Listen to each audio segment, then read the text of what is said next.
All right, I believe everything looks like it's up and running good. Things are kind of getting slow moving there for a second, but looks like we are a-okay, good to go, 100%.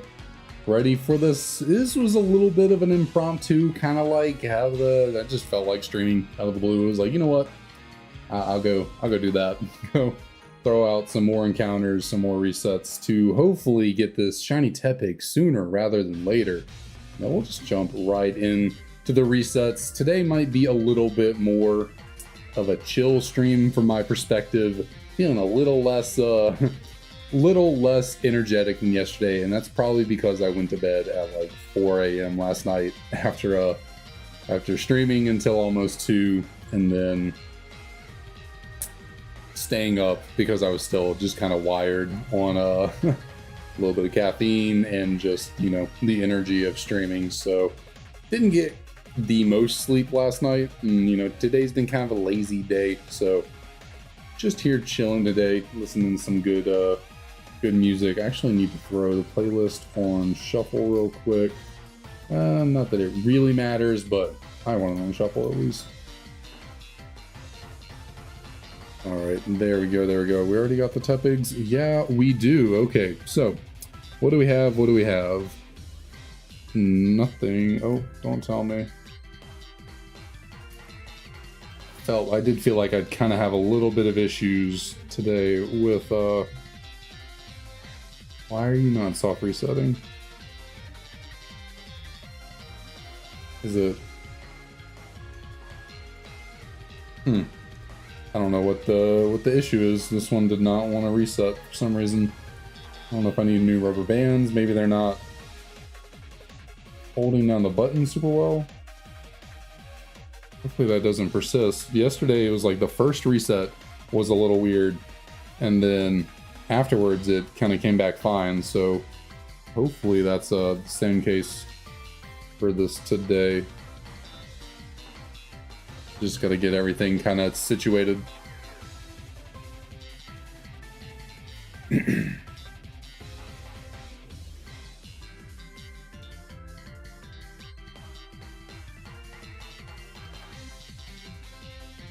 I feel like, I don't know why I feel like why am I sitting awkwardly? Is it because I'm like turning, I don't know, I feel like I'm seated in a weird position, like kind of uneven. I guess I kind of have to sit like this because of where I have to put my hands to do the resetting. Oh well, I guess this is just where we're at right now today.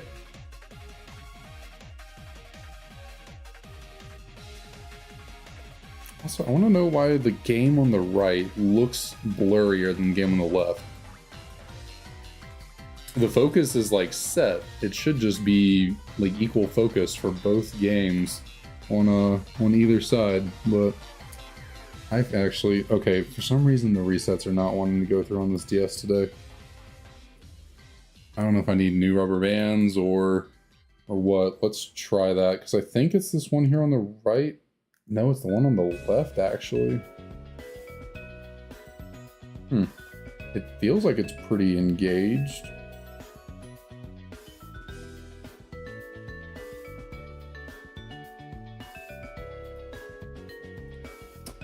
Yeah, this one, like, I guess it's... Yeah, that's weird. The one on the left feels like it's fully pressed down, and yet it is not I gotta like add a little bit extra pressure to it, so that's weird. Maybe if I take the rubber bands off and try again, it'll be better. Maybe try different rubber bands. Maybe those are getting too used. This one right here.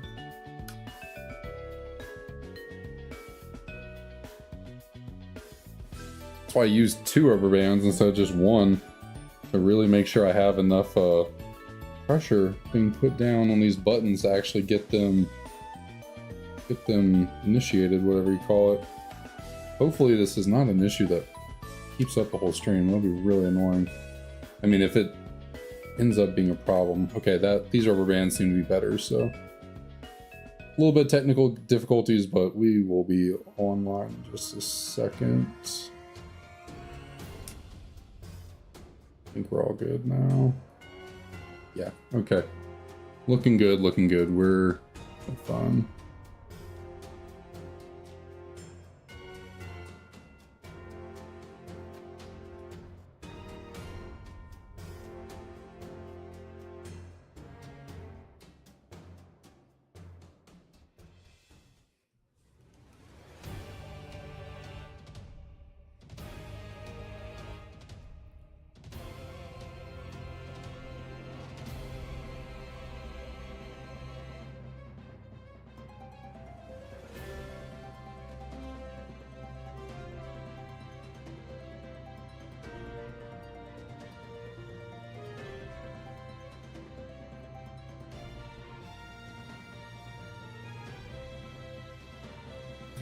Oh, no.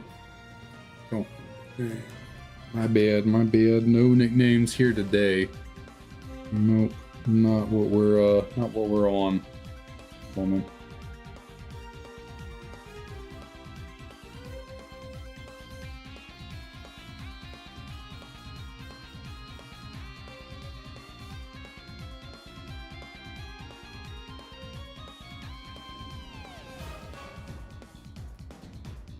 Oh, come on. I thought I had it fixed and now it's not wanting to do it again.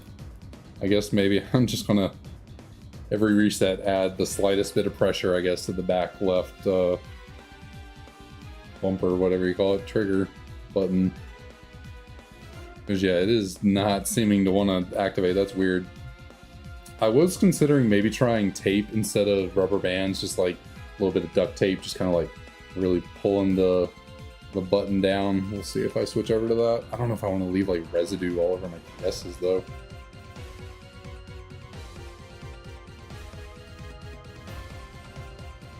So we will see on that. Might just be a slight little annoyance today.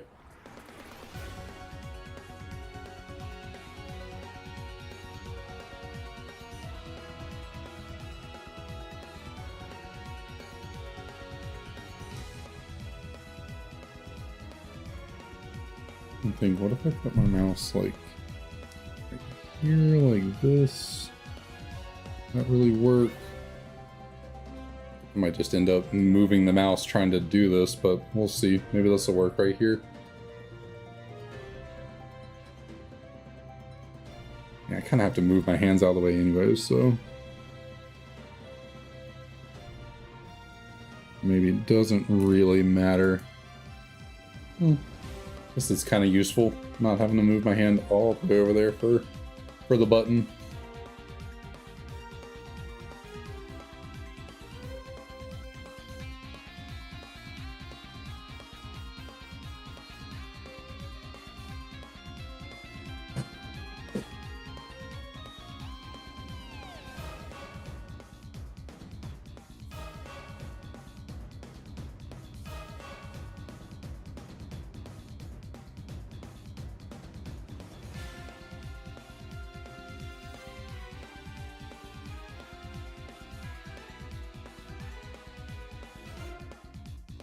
Yeah, I'm just feeling real zen today. Real just relaxed. Like, we're here, we're getting encounters out, you know. We get a shiny, we'll have just a more mellow reaction maybe. I'll probably still freak out. But yeah, we kind of just here looking for that's gonna get me every time. Not it's just not on my mind. Dude, that's so weird. Why is it not compressing all the way?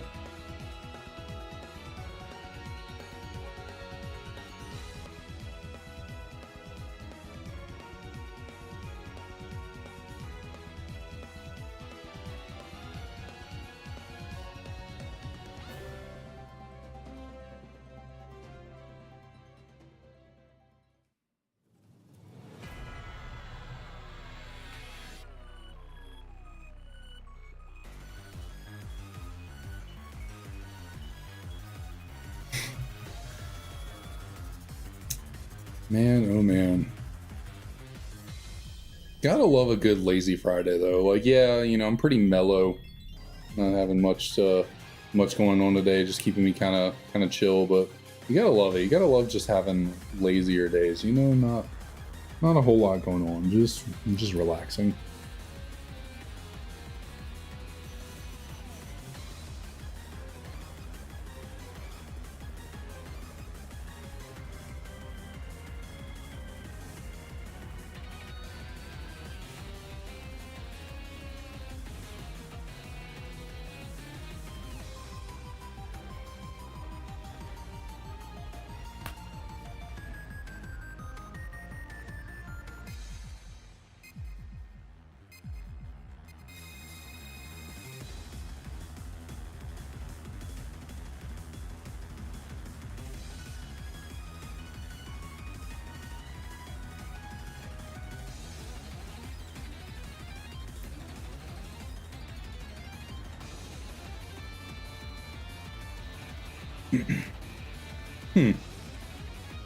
I wonder.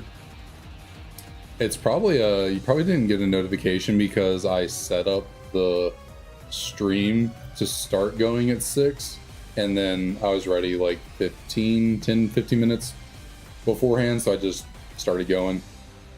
So maybe it didn't notify you because like technically I didn't have the stream set up to start until like right now. If that's how that works, I don't know. I don't know about YouTube and their notifications. I tend to actually turn. You're right here now. Yeah, I'll play back. I tend to turn notifications off for YouTube.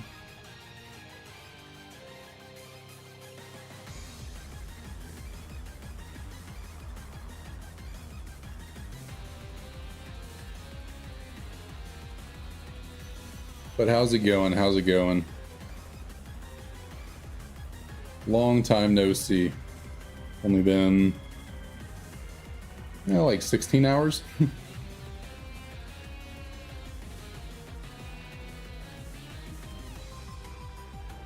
Yeah, I do notice that from time to time.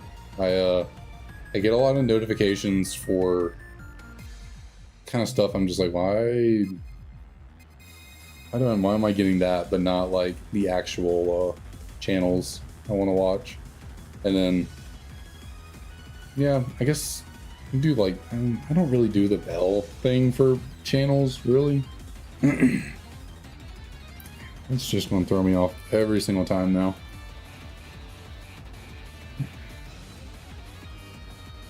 What up, Scott? How's it going? How's it going? Yeah, I didn't eat dinner before the stream. I'll probably eat after. I'm not really super hungry at the moment. Had a decently sized lunch.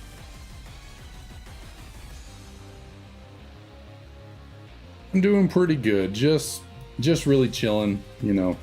Had a pretty relaxed day, other than like having to go to the doctor. Just didn't do a whole lot. Just hung out at home.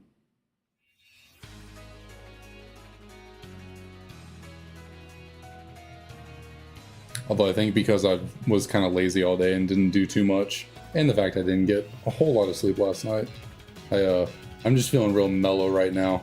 Like, you know, I'm here to throw out the encounters to try and get the Tepig, but yeah, the energy is not the same as last night for sure.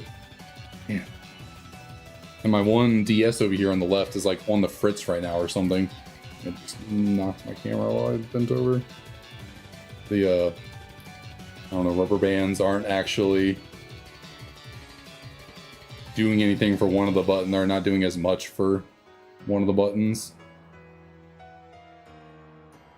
Nice, 450 now.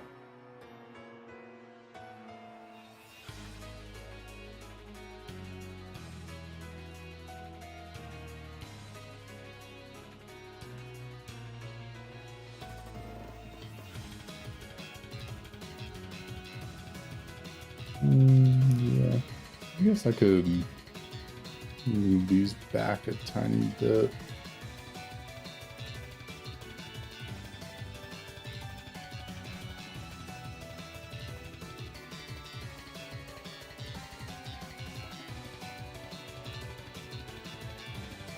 There we go. I think that's good. I like that. Okay. Yeah, moving them back was the correct call there.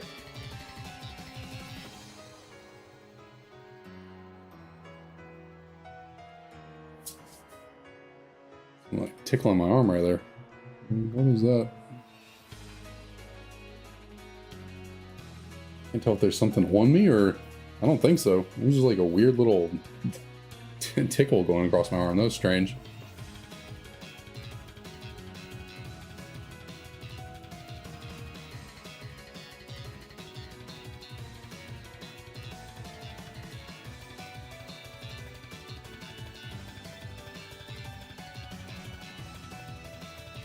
Yeah, so to soft reset a, I guess it's, I don't know if it's, yeah, just Pokemon games on a DS. I have rubber bands that are, you know, on the DS pushing down the left and right bumpers on the back, and then I just have to click the select and start buttons on the DS, and then it resets the game. So that's how you do a soft reset on the DS.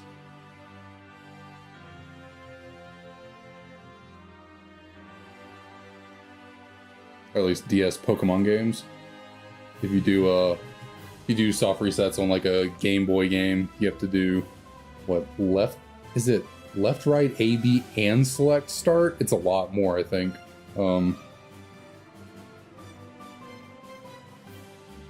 Than just the DS. The DS one's a lot easier.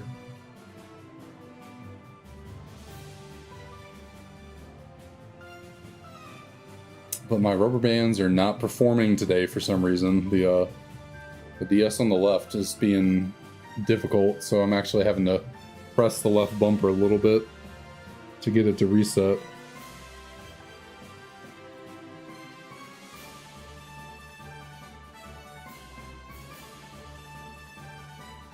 But so it goes, so it goes. It is an old DS, so I'm sure the buttons are wearing out, maybe slightly, you know, over time.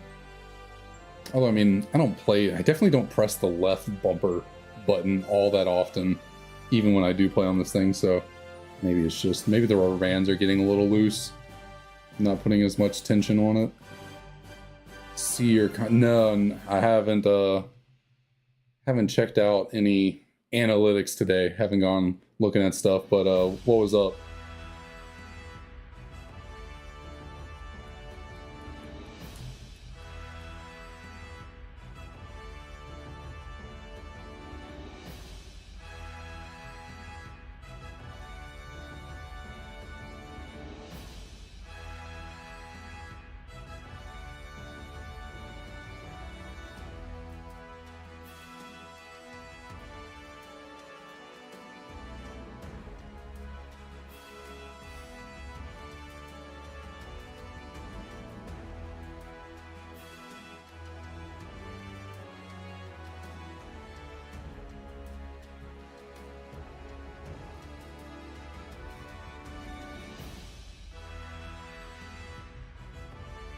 I don't know why, I feel like, I guess maybe I'm thinking of the actual Opelucid City theme. I didn't remember the gym theme being this kind of like slow, but maybe, yeah. I guess in Black and White 2 especially, it is a pretty grand gym. Like, it's so, I don't know, it's pretty, the gyms are kind of crazy, going up that dragon and like the fists are connecting and then the heads like meet. It's a pretty crazy gym here in this game. So yeah, I guess I can see why it'd be more of a slow, more grand and epic theme than, you know, super high intensity and crazy. Oh, okay, I gotcha. I could, yeah, definitely do that if I'm not feeling, I mean, I could do other stuff than shiny hunting for sure. I do have a little, you know, little tiny history, a couple streams of Kaizo Ironmon challenge that I could pick back up here and there whenever I'm not feeling the shiny hunting. But right now I'm pretty invested in this, so if I sit down and stream, I think I'm just going to be doing the hunting for now.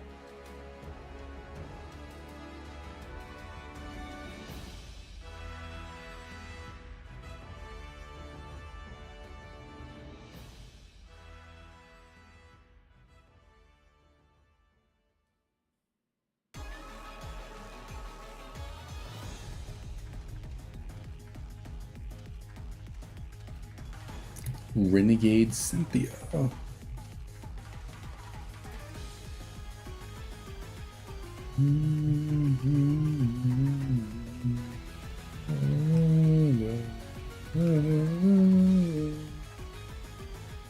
on. Every single time, every single time.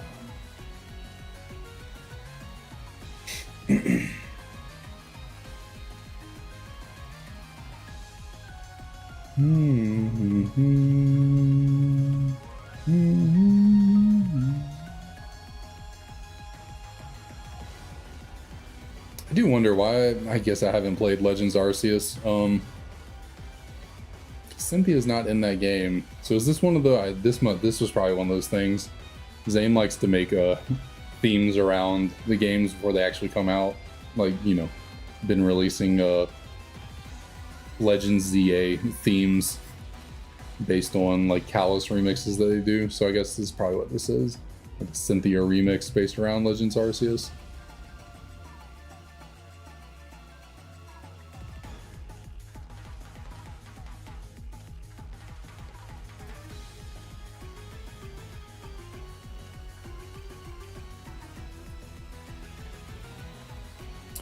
Yeah, because, well, actually, isn't there kind of like two people in Legends Arceus that is an ancestor almost of Cynthia? There's like Volo, and then like what, the lady that dresses all fancy, like big dress and like hat and everything. That kind of, didn't she kind of look like Cynthia as well?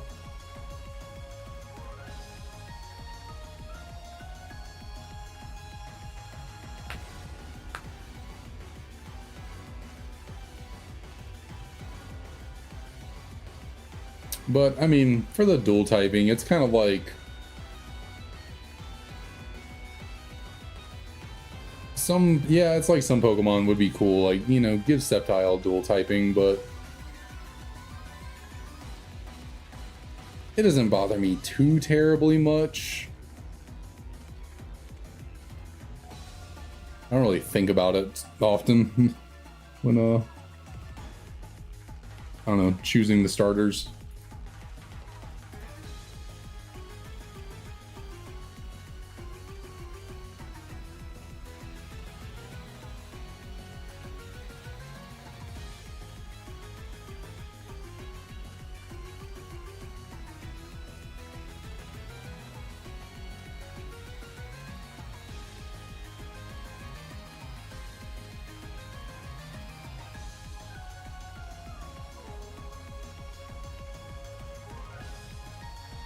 Yeah, it is pretty wild how fast and quickly you get shinies in the new games. I mean, it's kind of just a product of the overworld encounters. I mean, you're just seeing a lot more Pokemon at a time,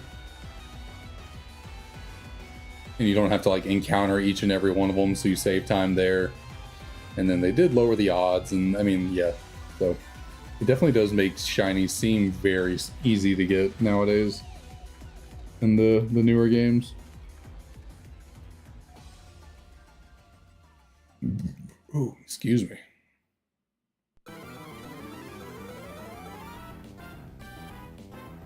I actually made a this was probably 2 years ago now. I made a TikTok that was like kind of claiming that I think shinies have kind of lost their value a little bit in modern games. Like, they're still pretty cool, but it's like, you know, you don't have to grind nearly as much to get shinies in the modern games, it seems. Which can be fine. I mean, I guess not everyone wants to put a ridiculous amount of time into getting a shiny Pokemon. You know, you just put a decent amount of time into it instead.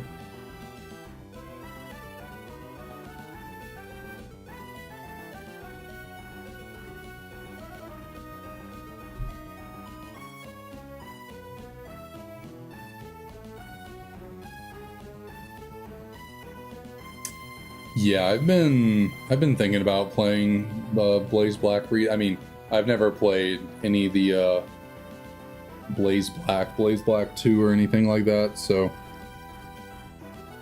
I don't have even any basis on how difficult those were, so I'm sure Redux is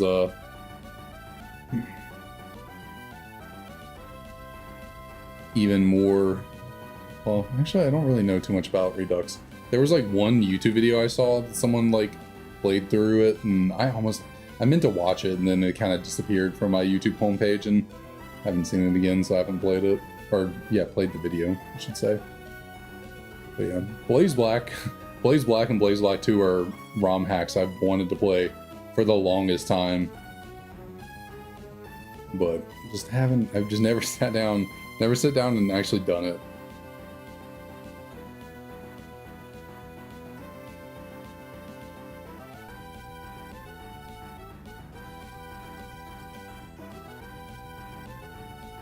The playlist usually.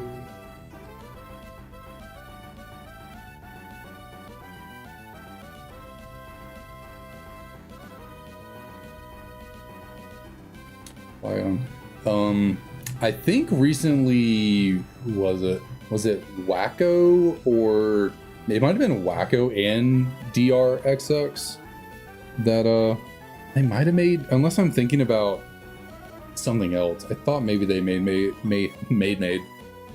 game or videos about Blaze Black 2. But unfortunately, Scott, after I don't save most of the old stream footage. It takes up so much space on my computer. I mean, like, I have plenty of space. Like, I have 2 terabyte hard drive, but, you know, saving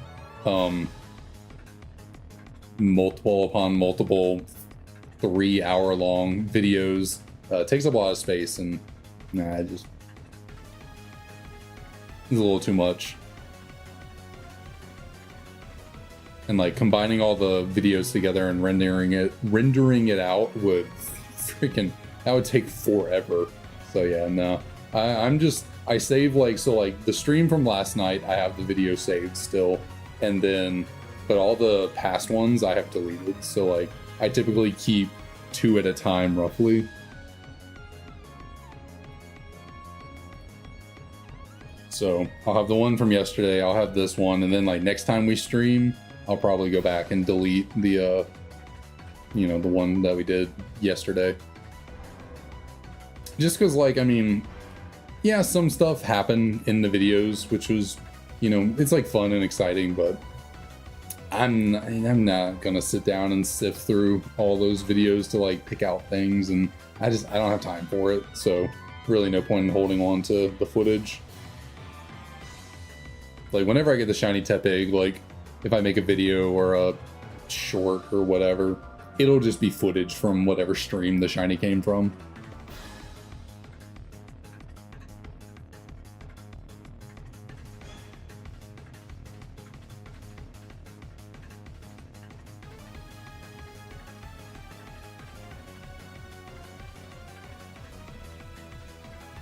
Yeah, I have no idea how long of a YouTube video you're allowed to upload.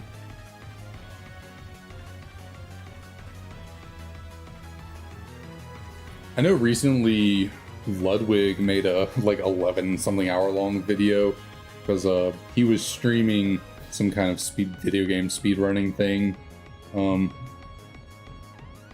apparently for streams at least, you can't stream for more than 12 hours on YouTube. They like end the stream on you automatically.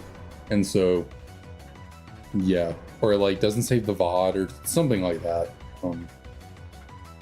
So he just cut up a bunch of the highlights from a bunch of really long streams and put it into one video. I actually ended up watching about 8 hours of that 11-hour long video, just having it kind of on in the background on the side while doing stuff. Because I find speedrunning really fascinating. The concept of it, at least. I don't think I could do it, but...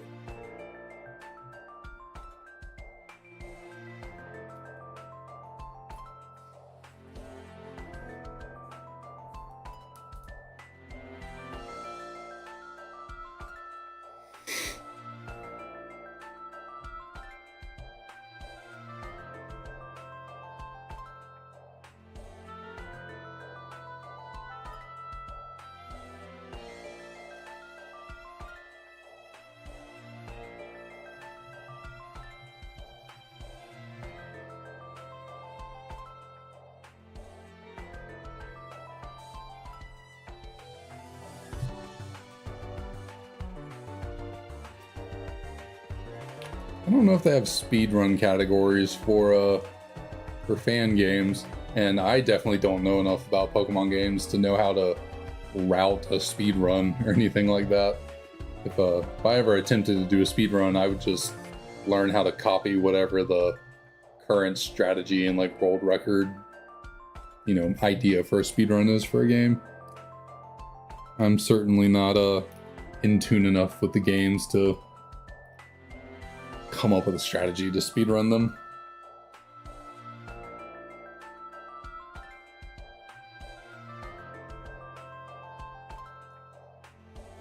Yeah, I used to really like watching just Pokemon speedruns, like or speedrun attempts. Like I would watch 2-3 hour long YouTube videos of people speedrunning, you know, Gen 1 games, Gen 2 games, some Gen 3. Now I kind of got away from that, and I do like to watch Pulse Effects videos every now and then about speedrunning. Those are pretty fun.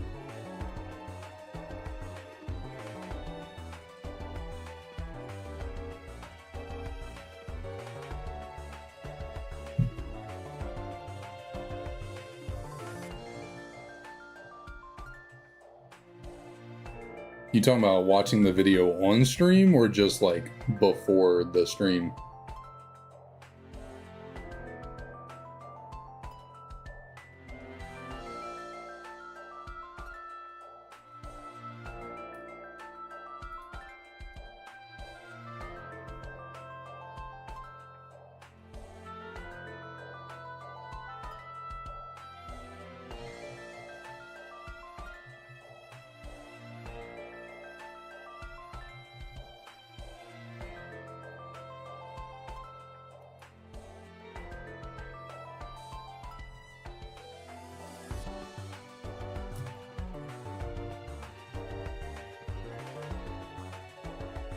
Okay, good. I am recording today. Thankfully, the last 2 streams I've been better about that, actually going.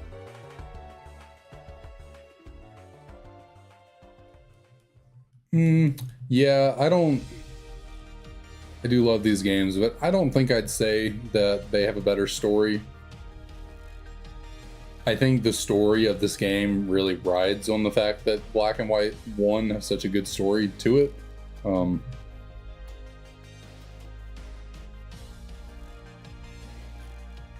Because really, I mean, it is pretty story heavy towards the end of this game, and I do think all the stuff with like the plasma frigate and then like icing over Opalucid City and all that stuff, I think that's really cool. I like Colress as an addition. But yeah, purely like story, but like, you know, story beats though, you know, Black and White has a better story, N's a better facilitator of the story, you know.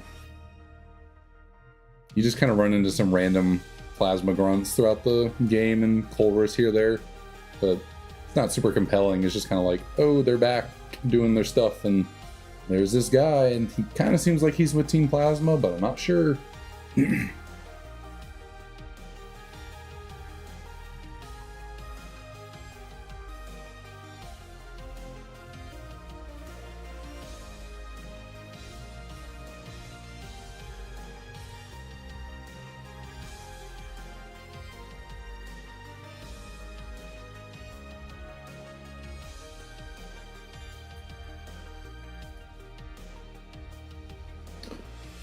Oh man, goodness gracious.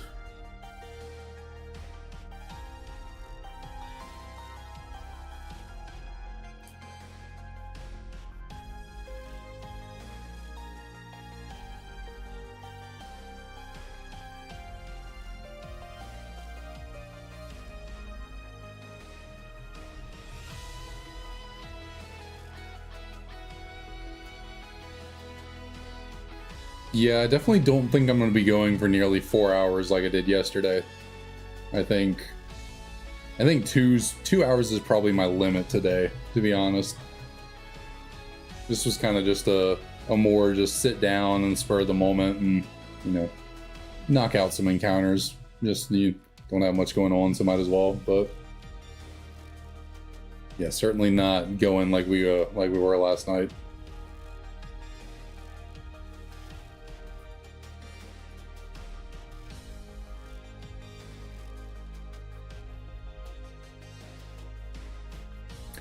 That is true.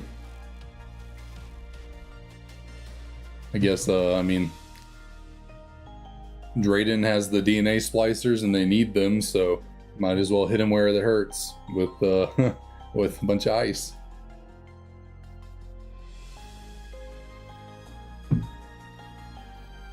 He's lucky they didn't have fairies back then. They just covered the entirety of Opaloosa City in what? Dust? Fairy dust? Sprinkles? Just knock every dragon out immediately. Just kind of like, I don't know. I don't know where I was going with that.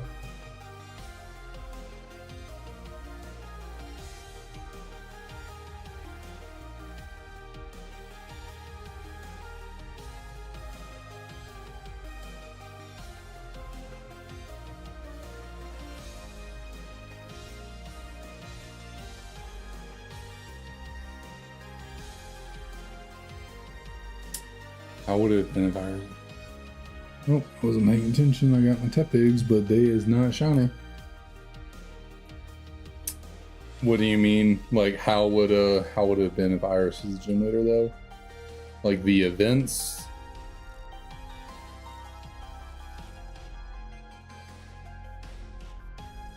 Actually, I kind of like Iris as champion.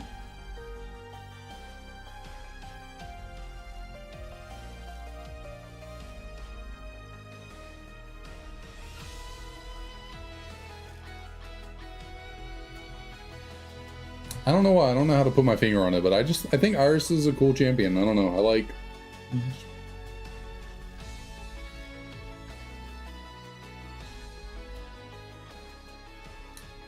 Because, I mean, it's like...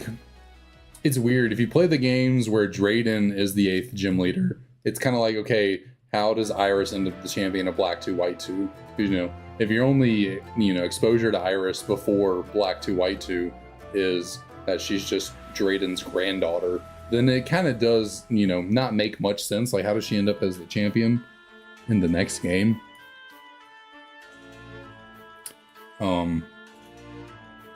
But then, like, if you play the other game where she is the 8th gym leader, it makes more sense. Who's the most likely to elevate to champion outside the Elite Four members is probably the 8th gym leader. So.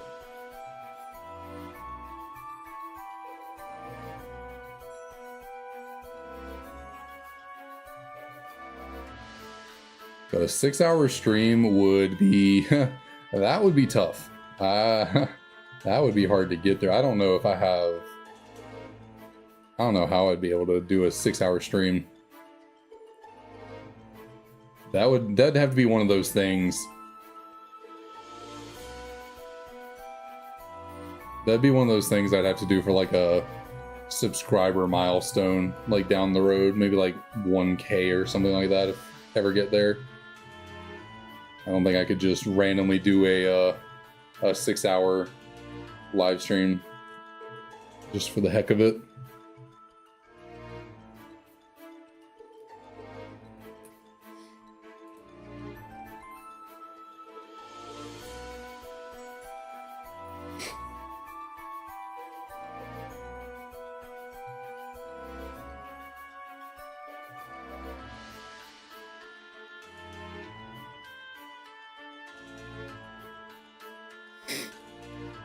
Well, I appreciate the vote of confidence. I do. It'll be tough, though. I mean, it's like, you got to really, put in the work to grow on YouTube for sure. It's not like TikTok. TikTok was weird. I guess I've never really talked about it on stream. I have 40,000 followers on TikTok at the moment, but I haven't really been posting on there for years now. It's been 2 years about since I was really consistently posting on there. Yeah, growing on TikTok was very easy. It took no time at all. In fact, most of that 40K came in like the first 6 months that I was on TikTok, and then I just kind of like stayed in that range for 2 years almost.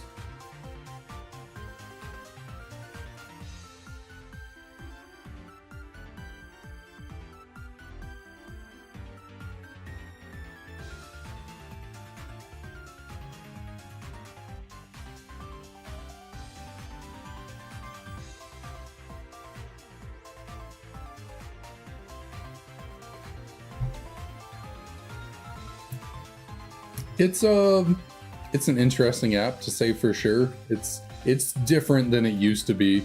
I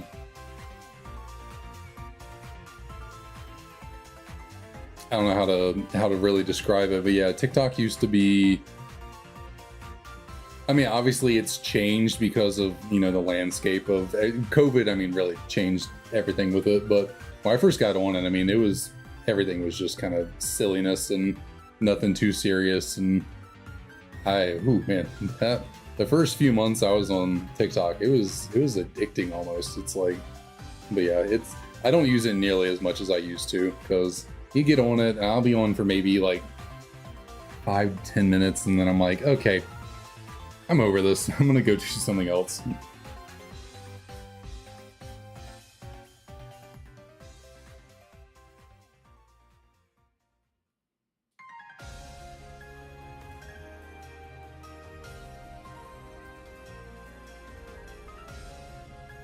Also, a lot of the people who I was like, you know, TikTok friends with and who were making videos, it's just, I don't know, everything kind of fell off. And also I pivoted to like Pokemon cards for TikTok for a while. And since Pokemon cards, I mean, they're still, you know, pretty popular compared to like where they've been in the past. But like Pokemon card content on TikTok has really fallen off. You know, there was a time where like that stuff was really, really popping off, but now most of the people who I still know who are posting Pokemon card related TikToks are struggling to get any sort of like viewership and traction.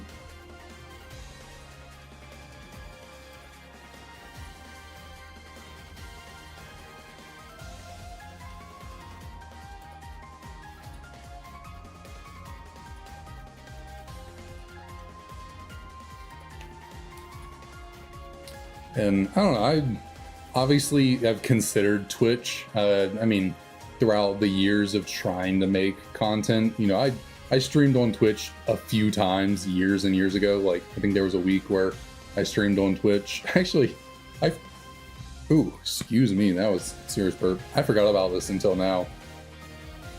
I think at some point in college, I tried soft resetting for a shiny Mudkip on Twitch for a week, and then I gave up. But at this point, I'm so like ingrained into YouTube, I just like, I maybe could try simultaneously streaming on Twitch, but I'm kind of cool just chilling over here on YouTube. It's what I use primarily to consume content, so that's kind of just where I feel like staying when making it as well.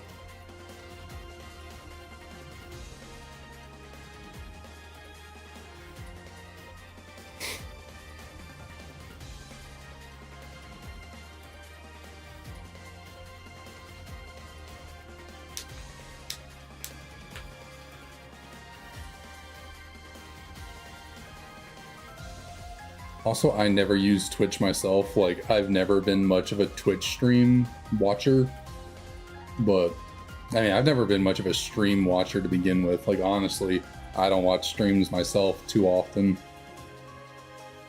You know, I do on occasions, but I generally don't have the time. Like, if I'm watching a stream, I'm watching a VOD of it, you know, later, and then generally, you know, only watching a little bit of it. If I'm on like a long car ride or something, I'll, you know, have a VOD going on maybe in the background.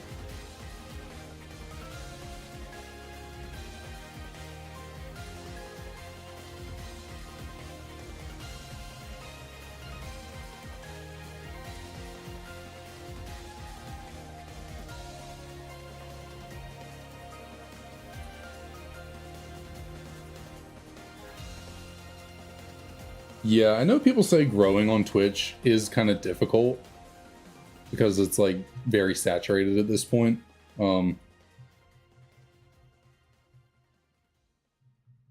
then like, I guess once you actually get grown on Twitch, it's probably, I guess it's better for streaming than YouTube, but like, I think getting there is like tougher, I've heard, or something.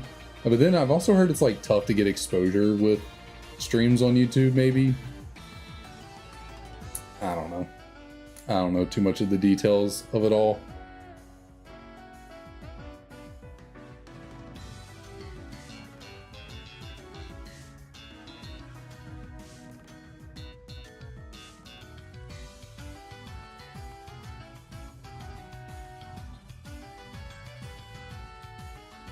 But I guess also I've been getting decent like exposure through these streams, so I guess, you know, it definitely works on YouTube for sure. I'm honestly kind of surprised how well everything's gone with these streams and everything.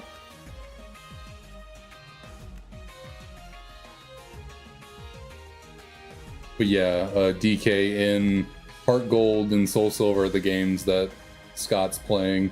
When you go to select the starter, unlike in this game where, like, you know, when I go into the bag right here with Bianca, I can't tell if any of these Pokemon are starters. I have to actually choose them.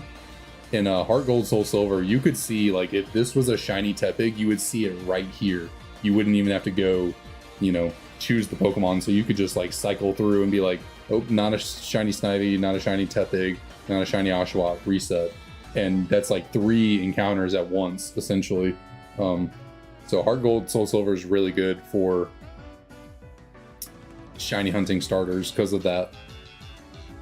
Whereas every other game, it's like you have to choose one starter and like actually go through the process of picking it up and going to check to see if it's just shiny. So I think they should have kept it like they did in HGSS. I think it would have been really just nice for all the games, because it kind of makes sense. And basically every game, like, you're presented the starter like in the overworld of like, here you go. So it makes sense, like, when you see them in the overworld, they would be shiny in the overworld because they're shiny when you get them.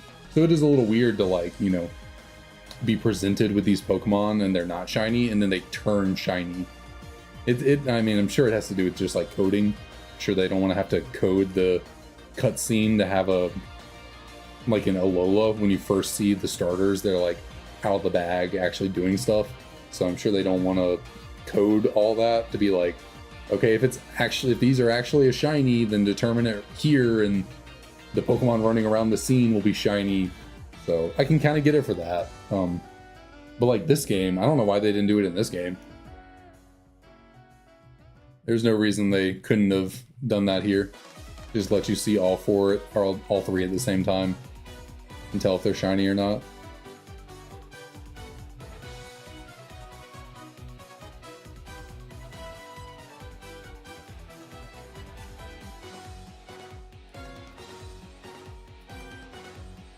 But no idea why they decided to make it like that. And Heart Gold, Soul Silver, that's just, I don't know. They just went with it there. They said, why not show them as shiny in the starter select? And then never went back to it.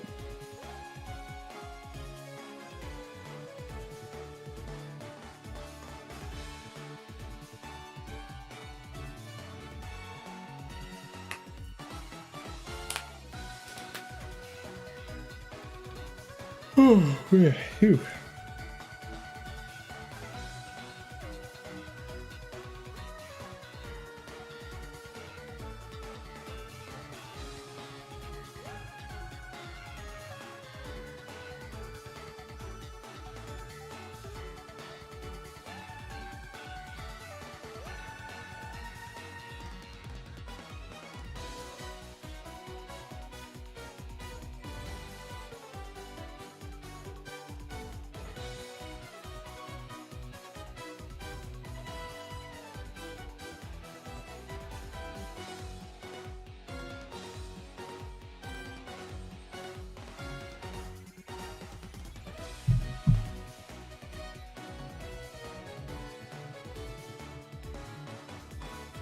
I feel like every time I've looked down today, it's been black and white, like Unova music playing.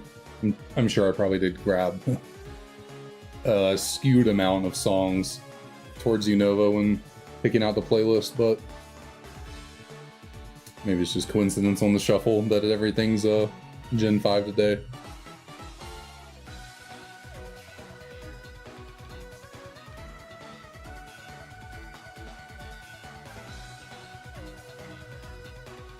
Oh, nope, don't need a nickname there.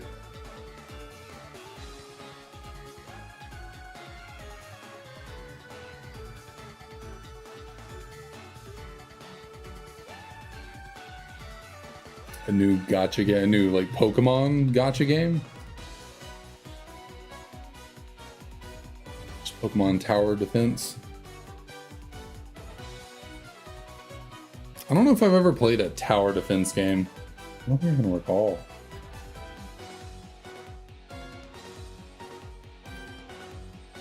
Oh, you weren't talking about Pokemon? Oh yeah, Pokemon definitely got gacha games. Pokemon has plenty of mobile games with microtransactions and stuff.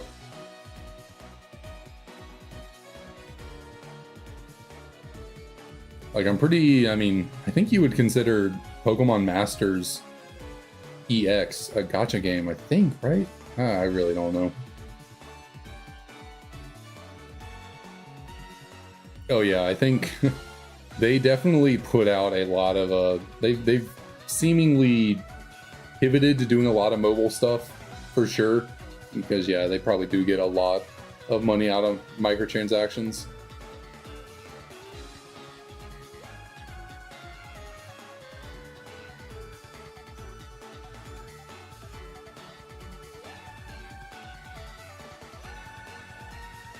They even decided to hop into the MOBA space to take advantage of what, you know, what people like to do in those games, like buy skins and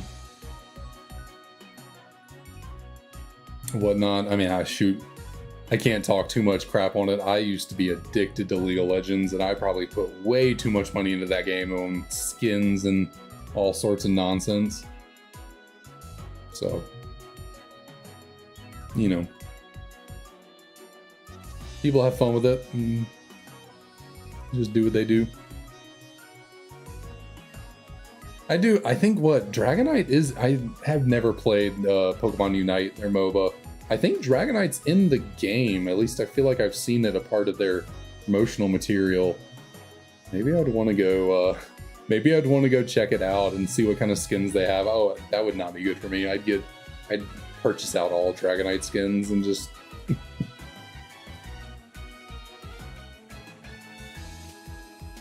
honestly, I might just that's not a good idea. I was like, I might just go get the game and buy all the Dragonite skins and never actually play it. Just be like, yeah, I got all the Dragonite stuff because I can.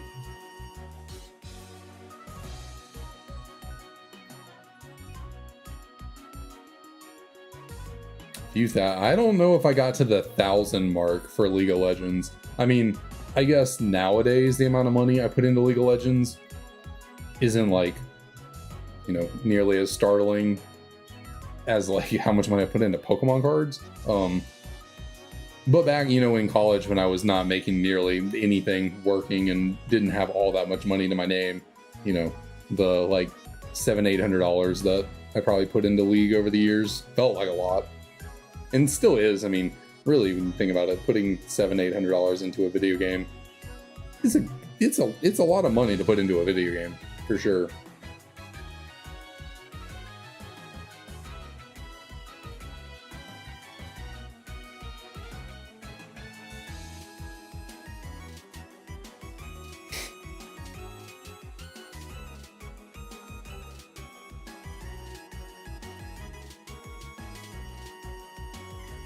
Yeah, well, that's about how much money you got to put into Pokemon games nowadays in order to play the whole thing.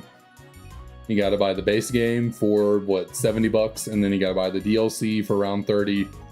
So, you know, in order to truly play, you know, the new Pokemon games, you got to put $100 into them. And then if you want to play competitively for Pokemon now, you got to have, you know, multiple different games and DLCs and, you know, hundreds of dollars to put into all that.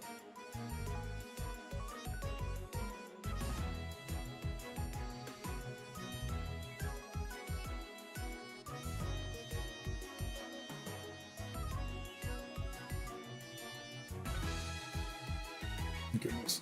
Hope I probably did just kick my camera right there. Oops. Sorry. I need to, my cable management is awful underneath and around my desk, so I really need to probably work on that to ensure I don't kick my camera on accident.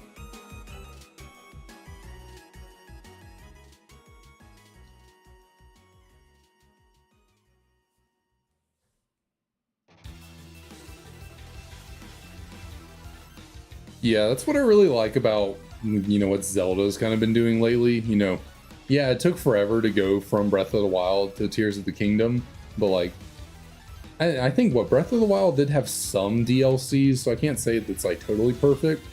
But still, the base game of Breath of the Wild is so great. You don't need the DLC to play the game. Like, it is truly optional. Breath of the Wild is such a fleshed out game. But then, like, you know, you had a pretty good wait between the games, and it paid off because Tears of the Kingdom was an incredible game. Didn't play it myself. I did watch a couple people fully play through it on YouTube. I just never, like, I don't know, it's weird. Me and Zelda are so weird. I find it so interesting and it looks like it'd be so fun to play, but then I never actually play it. Like, I tried playing Breath of the Wild, but I just couldn't get too far into it. I don't know. But I watched a number of people play the entire game of Breath of the Wild.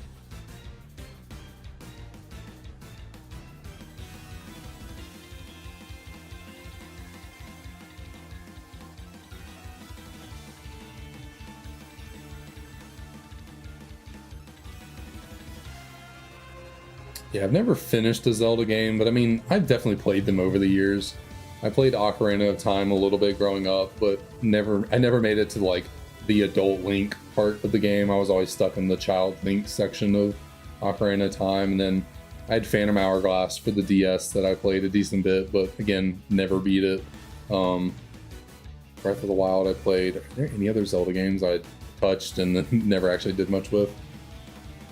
I don't think so. That might honestly be the 3.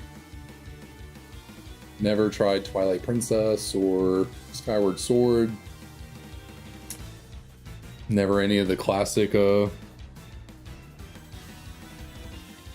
Game Boy and NES games or whatever. So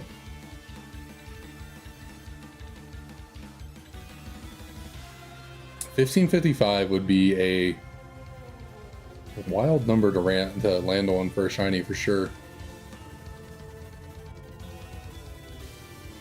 I'll take it though. I'll take it. I don't know if we'll get there today.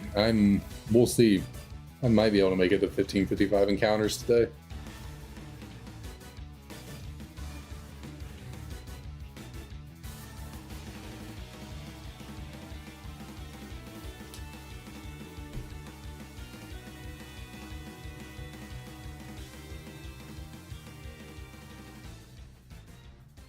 But Sonic is a game I've never by choice bought a Sonic game and tried to play it. I think the only time I've ever touched a Sonic game is at like, I don't think it's a thing anymore that they do, but doctors' offices and like dentists and stuff, like pediatricians, children like dentists. I remember all the time they'd have little rooms with video game consoles in them, and I feel like they always had Sonic. And so like, I played Sonic here, there, in like those settings, but never actually played a Sonic game.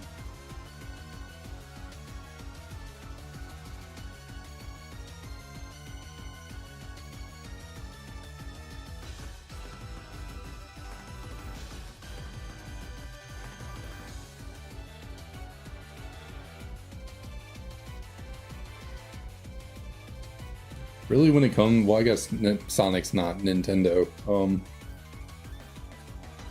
But when it comes to Nintendo, it's like Pokemon obviously put the most time into playing. Then like Mario games over the years, I played a lot of. I played a decent bit of Donkey Kong games growing up. I like Donkey Kong Country games. When I was younger, those were fun. Never played Kirby much. I think I had one Kirby game growing up, but never really liked playing it super often. I think I had one Metroid game growing up, but again, didn't play it like too heavily. Never played any of the Earthbound or Star Fox. Trying to think of Super Smash Bros. Characters and what games they're associated with.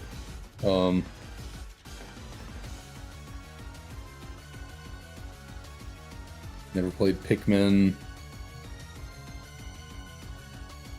Is Pikmin Nintendo? Is it?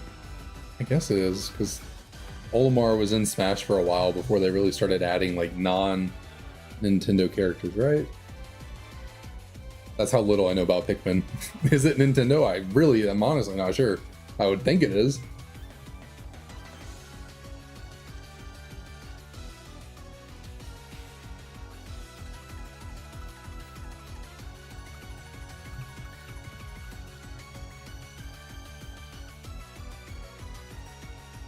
Yeah, I've heard Sonic games can be very glitchy. Kind of like, I don't know, not great to play sometimes. I've seen some, oh, there used to be this compilation of Game Grumps clips that I used to watch that video that someone put together, these compilations. I used to watch it so often because it was so freaking funny. And they were playing a Sonic game and there was like a snowboarding level and it was just bugging out on them so badly and just being so poorly designed as a game. And it was hilarious and they were just dying laughing. Man, that was funny. I think I just kicked my camera again. I gotta stop this.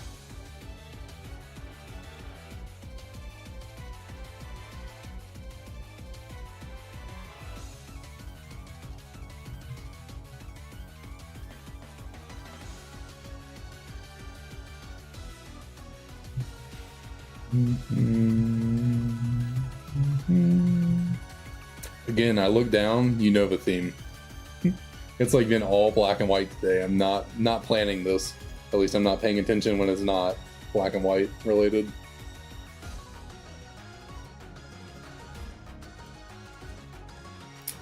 Alright, I'm gonna use the restroom real quick and I will be right back.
Oh man. All right. I am back. What's going on?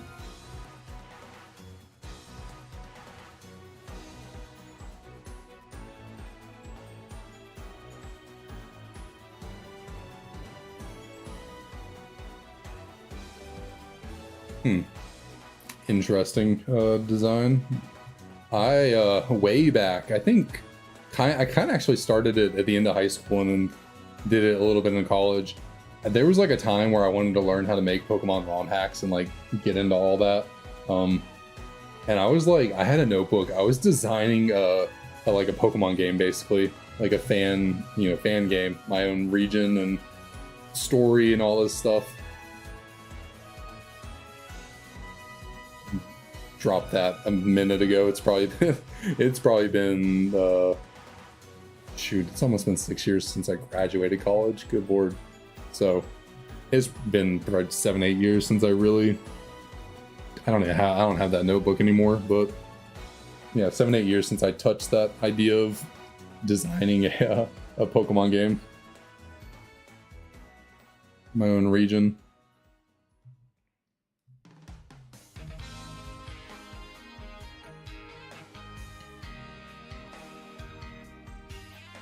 But it wasn't like you know, no fan-made Pokemon. You know, it was just gonna be a fan-made region in game with existing Pokemon in it.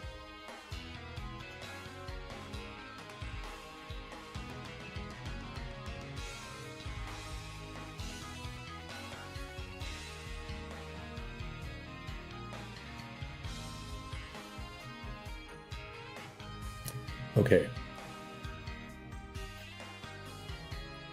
See, what am I talking about? I look down again, another Unova black and white theme. I'm telling you, the stream playlist is just throwing out everything it's got in the black and white arsenal right now.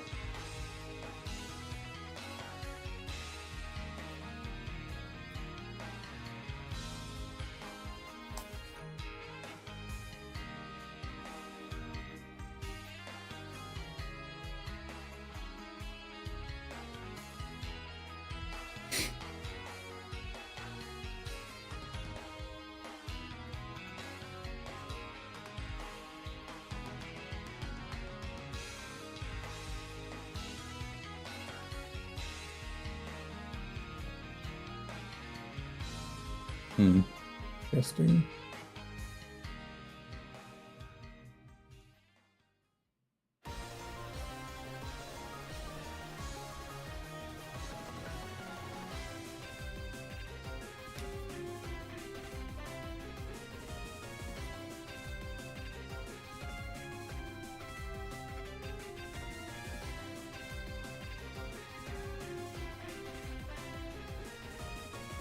I don't know. Maybe I think I'm imagining things.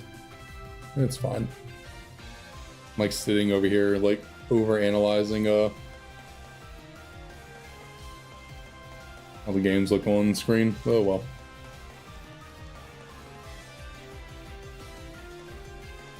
You know what? This is a completely random time to do this, and there's no rhyme or reason to it.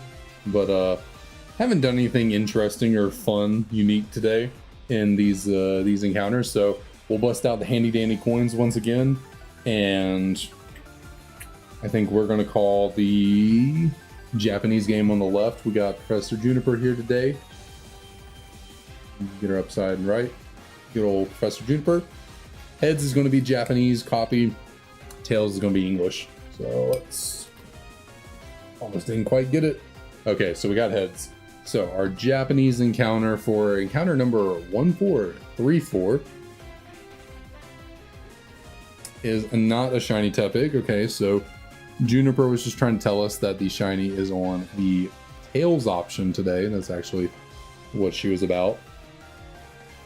So over here we have another non-shiny.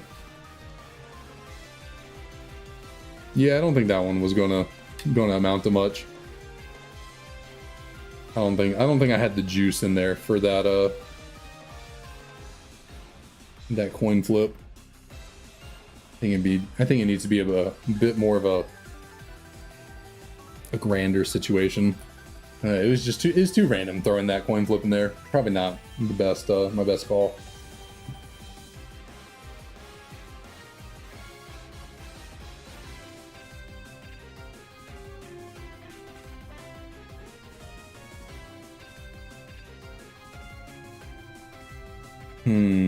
Colors, personals, gems. I mean, does the what could the number 10 for generation 10, what could that kind of, I don't know what words I'm looking for here. What could you pull from the number 10 to make a Pokemon title out of? No idea. Maybe for the 10th generation they go back to the OGs. Maybe they go back to colors for Gen 10, kind of throwback, you know, made it all the way 10 generations later, so we get, instead of red and blue, we get Pokemon Orange and Pokemon Purple. So, I don't know.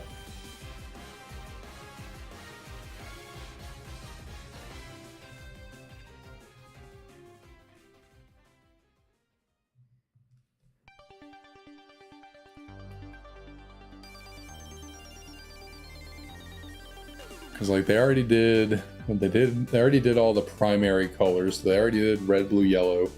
They also threw in green. That's right. Primary colors, is that the correct way to say that? It's been a long time since I was in kindergarten. But yeah, primary colors were red, blue, yellow, and they had green. So yeah, but orange, what other colors in the rainbow? We got orange and I don't know if they go with indigo. Yeah, okay, that'll be my call. Generation 10 is going to be Pokemon Orange and Pokemon Purple. There we go. And it kind of sticks to the same theme that everyone's always joked about, that no matter what, at the end of the day, Pokemon is still just red and blue.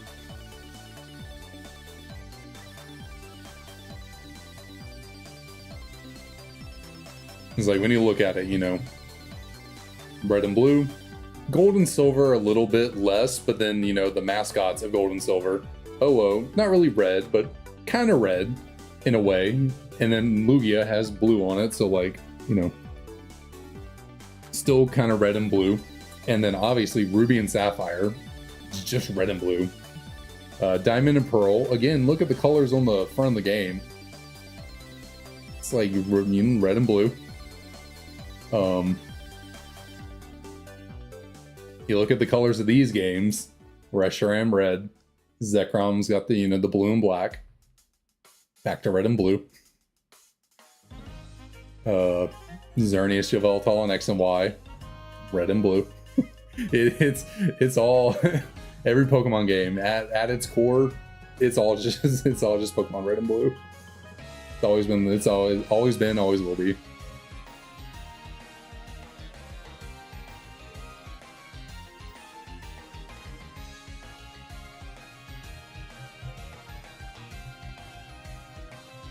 Shoot, the newest ones, Scarlet and Violet, are literally just, you know,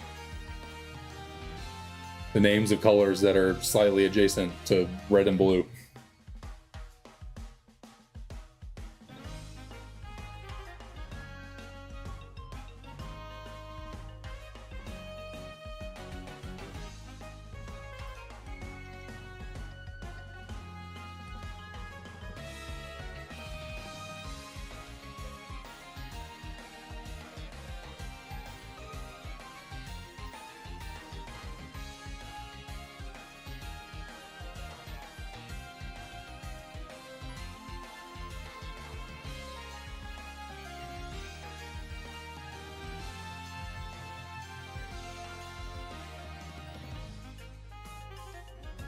Yeah, in a way, you know. I mean, Solgaleo and Sun is more like orange, but I mean, orange is pretty close to red. You know, close-ish enough, you know. Because what? I mean, orange is just red and yellow combined, right? Am I doing that right? Is that how you make orange, red, and yellow? And then, you know, Moon is very much, you know, bluish purple, so.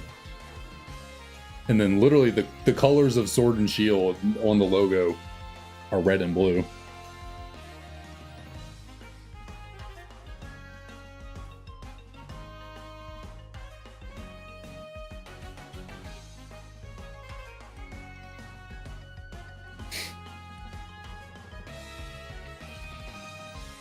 Yeah, but the fire on Charizard's tail is red.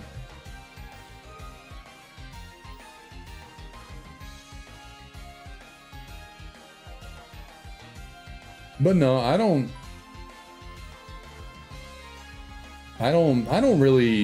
think any generation has been worse than any other in like making ugly Pokemon. I mean, like, let's be real here. Weezing is not a beautiful Pokemon. Like it's like, I mean, it's like a cool design and it's classic, but like Weezing's not a good looking, like it's not a, you know, nothing to write home about as a Pokemon design. And like, yeah, but you know, yeah, we got Bruxish recently, but we got Jinx in Gen 1. What's the difference?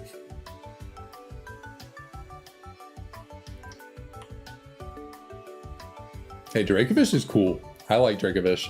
I mean, he's derpy looking for sure, but he's cool. I like him.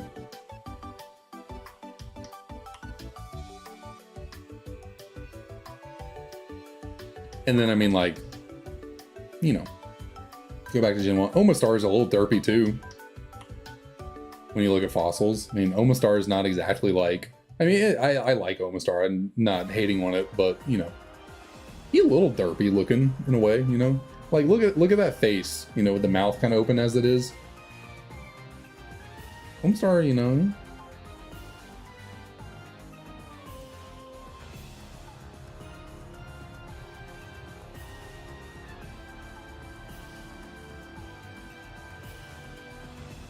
Yeah, it's kind of how you know, people complain about new Pokemon looking a certain way or like the designs, and it's just like, yeah, but you know, Generation 1 had Muck.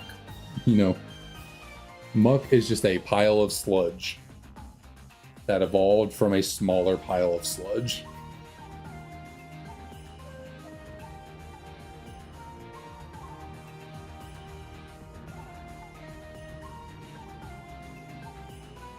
I mean, no hating on Muck. It's like I don't truly hate any Pokemon design.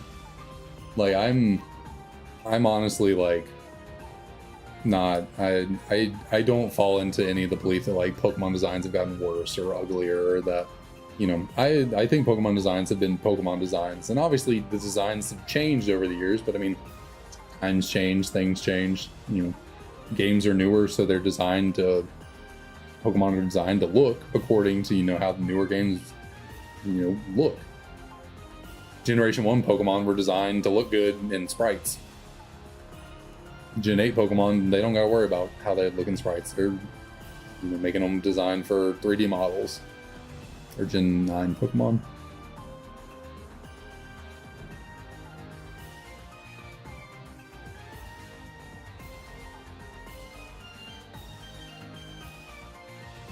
Yeah, Walking Wake is sick.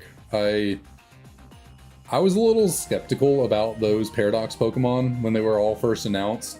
Walking Wake, Raging Bolt. Shoot, what is Entei's again? Oh, what is Entei's Paradox Pokemon? Why am I forgetting what that one's called? Walking Wake, Raging Bolt, Gouging Fire. Okay, there we go. You know, I was a little skeptical on them all at first. You know, Suicune's one of my favorite Pokemon because I love Pokemon Crystal, but Walking Wake is inherently just sick, and I was really not high on Raging Bolt's design when it first came out. I was like, yo, this thing weird. What they do to Raikou? But some time has gone by, and I'm like, you know what? I think Raging Bolt's actually pretty cool.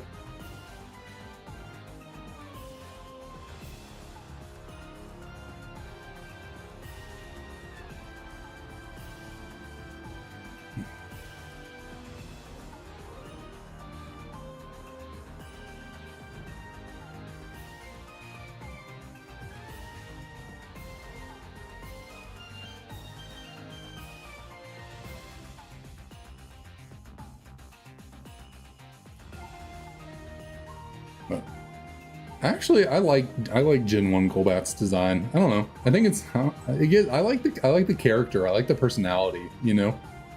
Just I like the sprite design of it, just being there, mouth wide open, tongue. I don't know. It's got a lot of personality. Those older sprites, I think a lot of them do.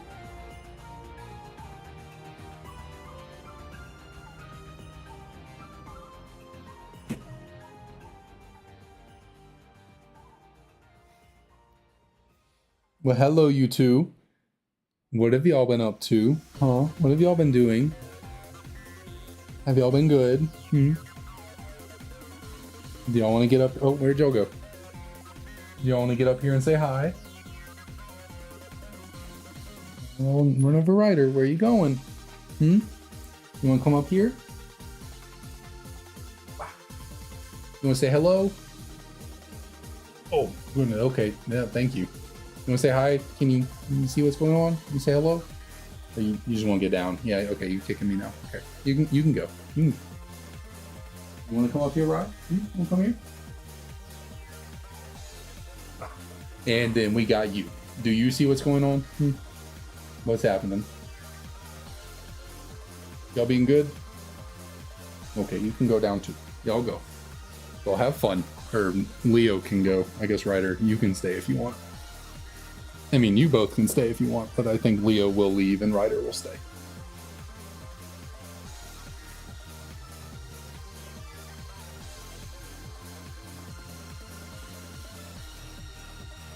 Okay, they both decided to leave. Never mind. I figured Ryder would stick around and lay under my desk. But guess not. They just wanted to come say hi. What are you barking at?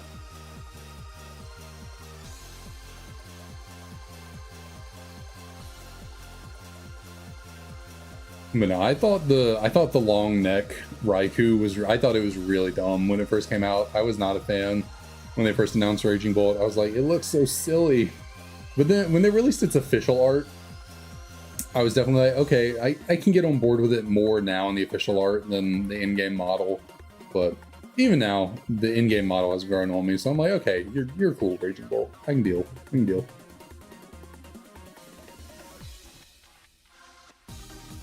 Oh, you back, Ryder?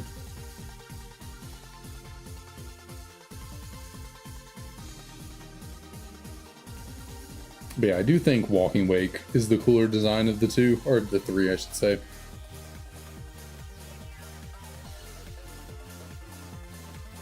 Also, Ryder, what are you doing over there? I was gonna say, they're free. Those Pokemon are freaking massive. Like, I don't know if you've ever watched people do the Then We Fight videos, like Shady Penguin and Game Boy Luke and all them. Whenever they get Pokemon like Walking Wake and Gouging Fire and all them, Raging Bolt in their starter selection, I don't know, their models are freaking massive. Like, why is Walking Wake so? It's huge. Like, it is massive as a Pokemon.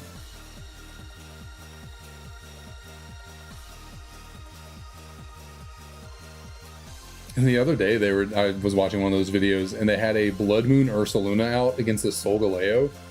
And you would think Solgaleo, you know, would be this massive steel lion that just looks so imposing and intimidating.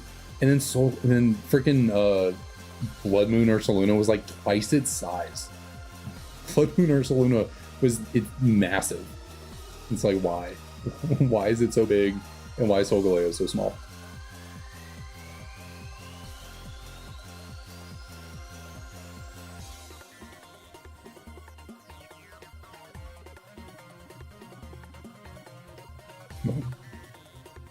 Onyx is fine. I'm kind of indifferent to Onyx. I like Steelix. I think Steelix is really cool.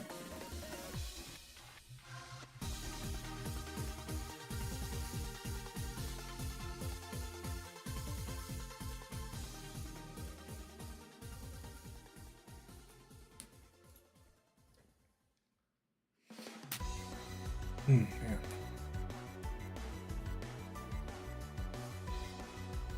Goodness. I don't know why. Like, yesterday I was fine, but my like left wrist sitting here today is like getting a little stiff.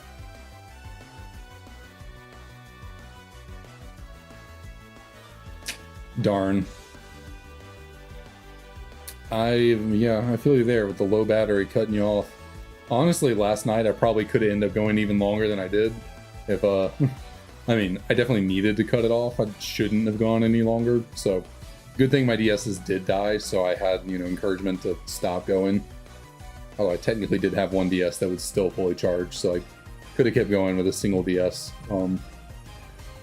But definitely good idea. I did not.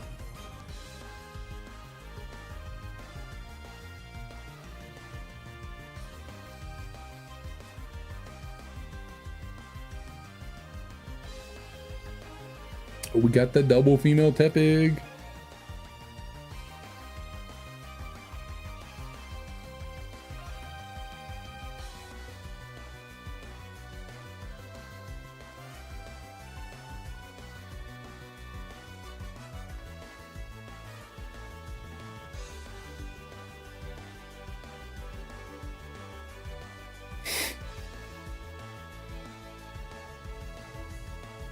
Starting to get a little hungry.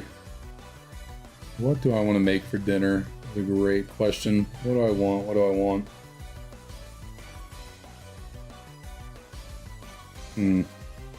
Might just do rice. Do I want to do rice and meatballs, or I haven't made my lentil pasta and meatballs in a minute. So maybe I'll do that instead. I do this like lentil pasta with oh, it's raining here. Thought I heard some thunder outside, but I wasn't sure what that was. I was like, is it thundering or am I just imagining things? Now it's definitely raining. I can hear it.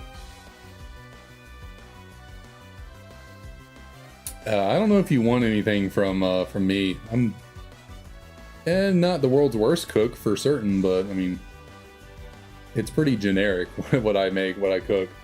What up, Clara? How's it going? Thanks for coming back by.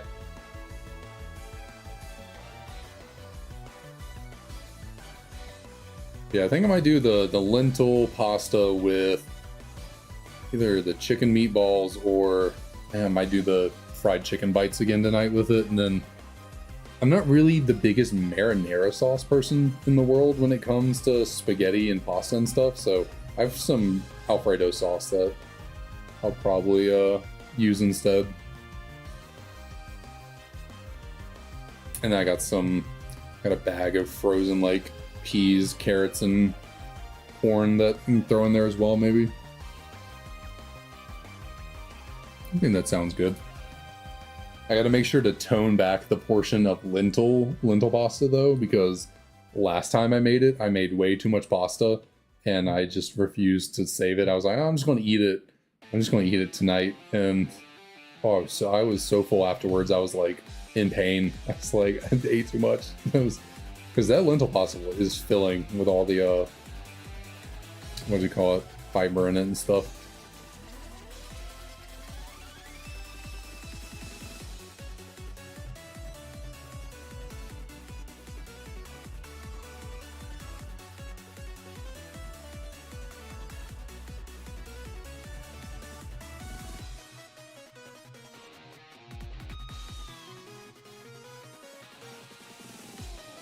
Yeah, pasta. I'm not the world's biggest like pasta fiend. You know, spaghetti has never been, you know, one of my top choices for dinners. I like it, it's good, you know, don't get me wrong, but I've never been the kind of person that's like dying for pasta. It's never, there's a reason why out of all the dinners I do make, the pasta one is least likely to be made. I guess ramen, would you consider ramen noodles? Ramen noodles are kind of pasta, you know, it's like pasta in a way, so I do ramen a decent bit though, so that was a decent little, that was a weird sounding thunder. Weird sounding, that was a weird sounding like, yeah, how do you say that? That thunder was weird sounding, that's a better way of putting it. Yeah, definitely strange. My one little dog is so scared of thunder, so he's probably not having a great time right now. Nice, Dragon Slayer, nice. And thanks for stopping by. I think it's your first time coming by the stream, so appreciate it. Or at least the first time seeing you in chat. So thanks for stopping on in.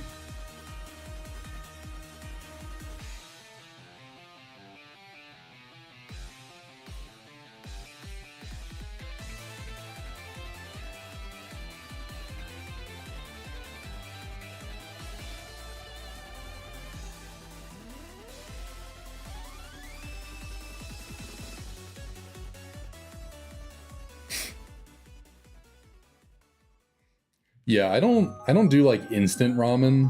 So that what Maruchan is, that the kind of the main brand. I don't do any of that. I have what is the brand called? I don't remember. I get it from Costco, and you know, it's not quite instant ramen. It doesn't come with any like flavor packets or anything. So I just boil the noodles, add some kind of protein to it, and then, you know, cashews. I've been adding cashews to it lately, and sometimes I'll I throw in broccoli. I'm never great with, you know, cooking veggies into stuff. You know, I do carrots, peas, and corn, but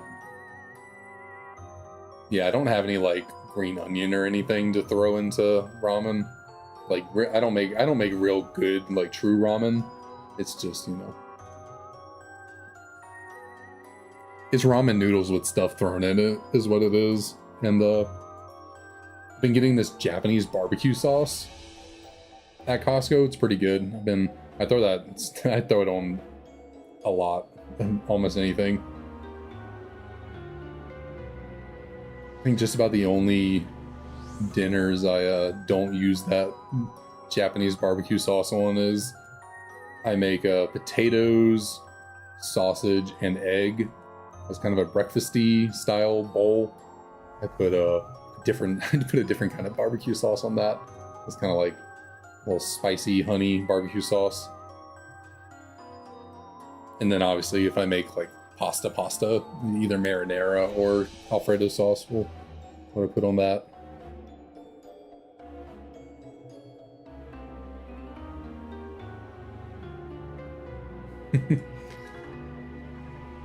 I do drink the I've been getting these Fairlife.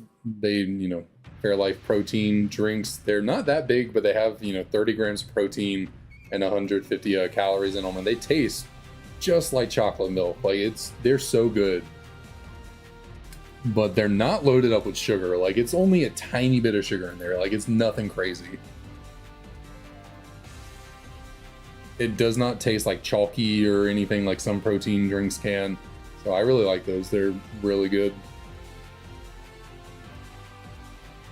And then I do have like a bag of gold standard whey protein.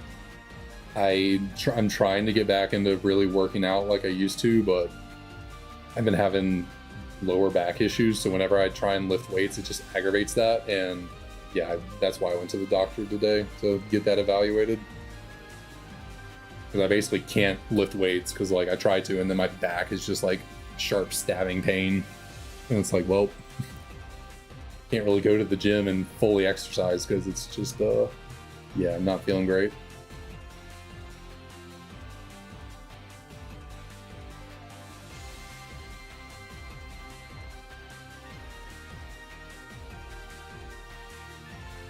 That is rough, Dragon Slayer. I think we've all been there. I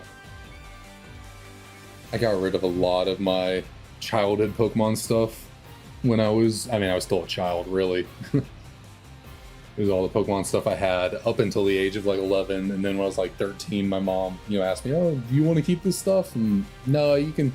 All I kept from my childhood is this one Game Boy Advance SP, and the 3. I don't know if y'all can really see them back there. Ruby, Sapphire, Emerald. Those were the only ones from my childhood that I kept. So everything else you see that I have, like these games that I'm playing and like other stuff, I got either in the middle, towards the end of high school, or in college, or recently.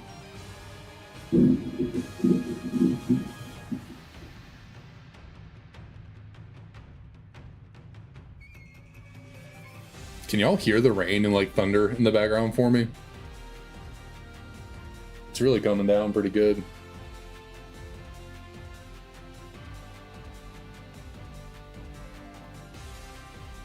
Yeah, honestly, it wasn't gaming that got me with my back pain.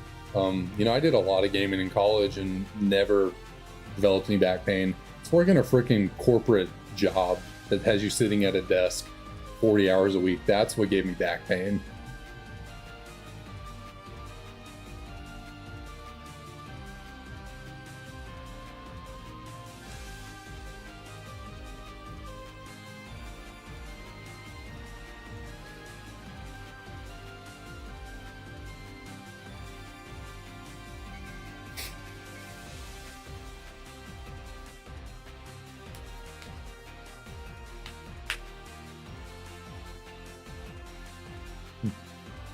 I know this is like completely irrelevant and doesn't matter, but I just noticed that in the Japanese game, it says push start button in English, which is interesting.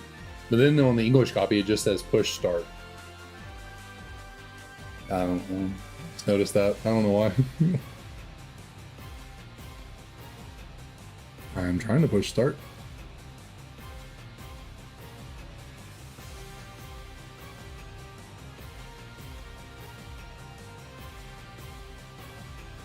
That's nice. Yeah, having a job that's like pretty chill is ideal to make it through the day to day.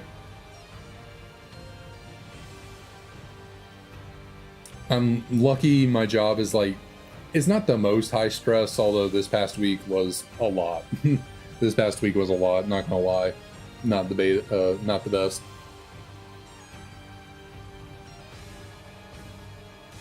What's going on there? There we go. But normally my job's pretty chill, so yeah, I kind of feel that too. Like, it's not overly stressful, luckily. I don't know if I could... I don't know, after like doing this job and my job before, they're kind of like same field and everything. I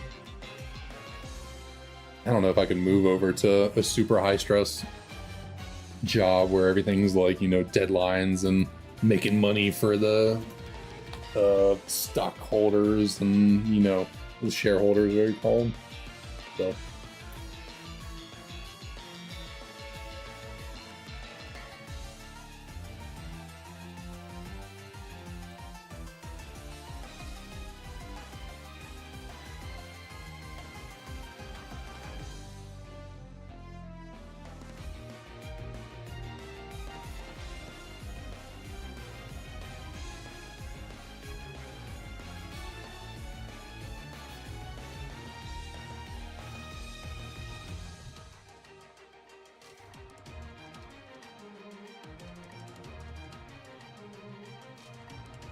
Gotcha. Well, that's cool.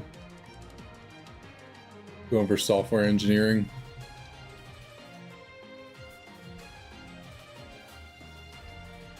I had a couple friends in college who were, I guess, and I don't, yeah, computer science is like equivalent of, yeah, software engineering, right?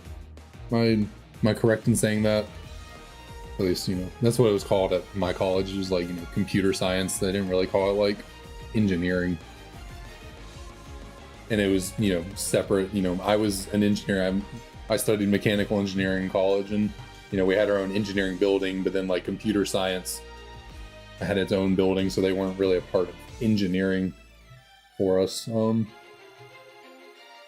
it's, I guess, you know, it's saying software engineer or whatever.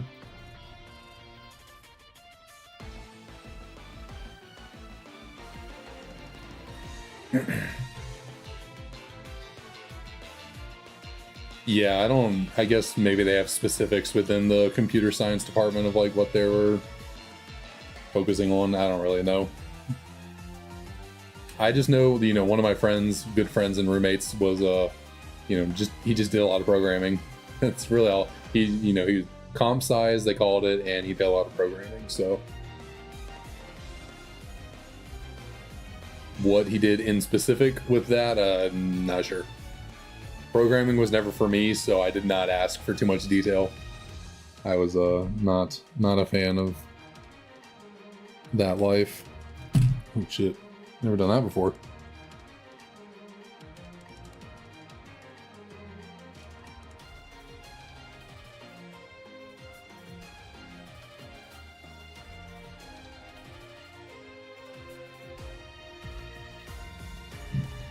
We had to do like engineering programming kind of classes in college, and ooh, I hated those so much. Those were not fun.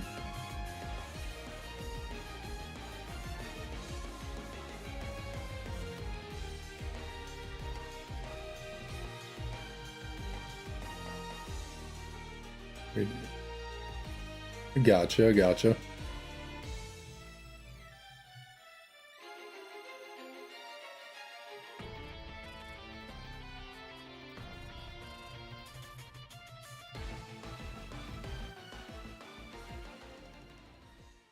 Oh, hey, I finally looked down and it wasn't a, okay, well, I was about to say, I finally looked down and it's not a black and white Unova theme. And then it moves on to this, which is, again, it's not black and white, it's Scarlet Violet Penny, but it's in the black 2, white 2 style. So, even when I think I'm getting, the playlist is getting away from good old black and white, there's still a little... What's going on here? Don't tell me my left bumper is just like completely broken. No? Yeah, that was weird. Didn't want to reset there for a second.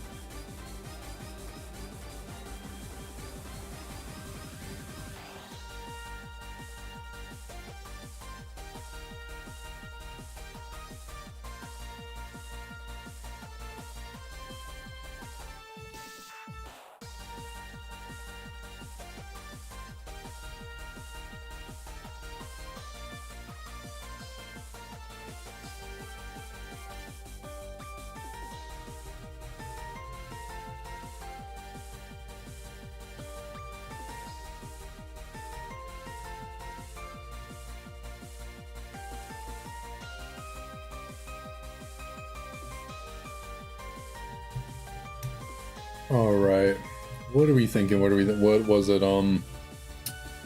Scott, you called what 1555 encounters as the shiny? I think it was. That'll be tough. That'll be tough trying to get there today. Just because I really do need to go eat dinner at some point soon.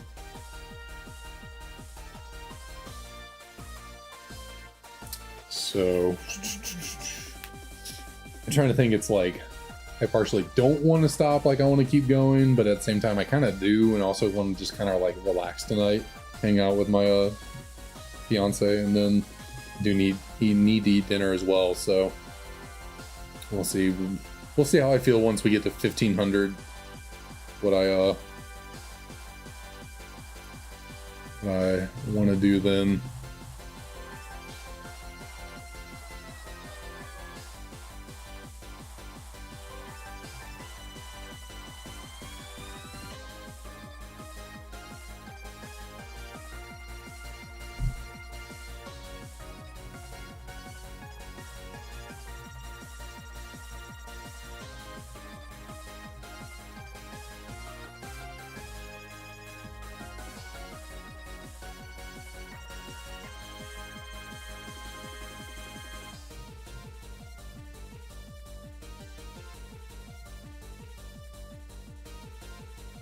Did I go up? Yeah, that went up. Oh yeah, we spend a lot of time together. I make sure, yeah, we do a lot, and we got plans tomorrow together as well. So I make sure I try not to take too much time away from her to do this stuff. Most of the time when I'm streaming, she's asleep. So, you know, right now she's awake, but you know, like last night, asleep.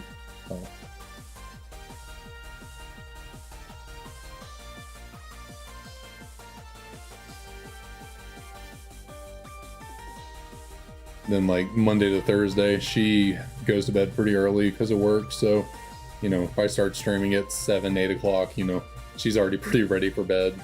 Not doing too much those nights.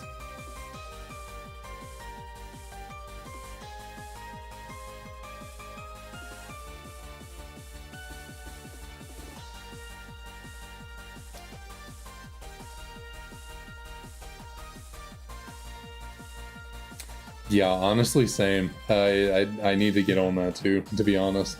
I don't know if she's listening, but yeah. Her birthday is coming up as well for me, so I definitely need to start looking into grabbing some things. I mean, I definitely have started looking into grabbing things.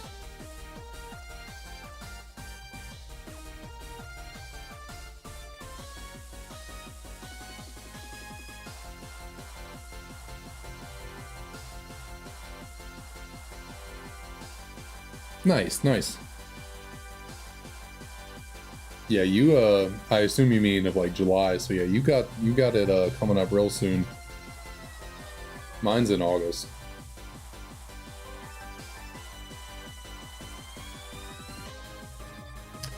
My girl's is in August. Well, sorry to hear that, DK. It's rough. It's rough for sure sometimes.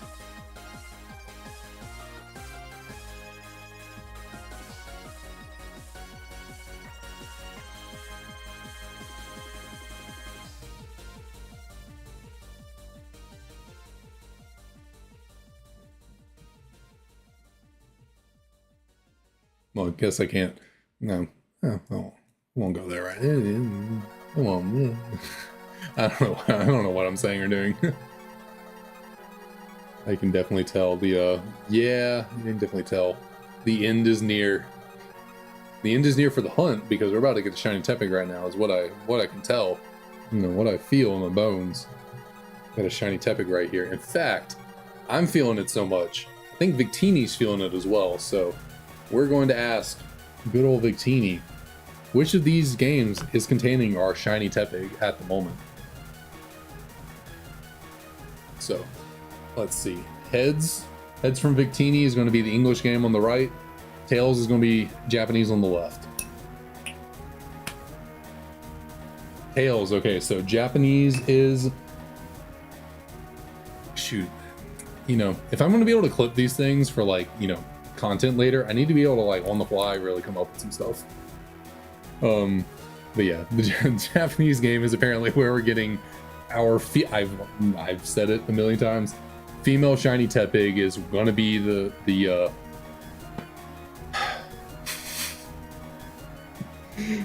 I don't know.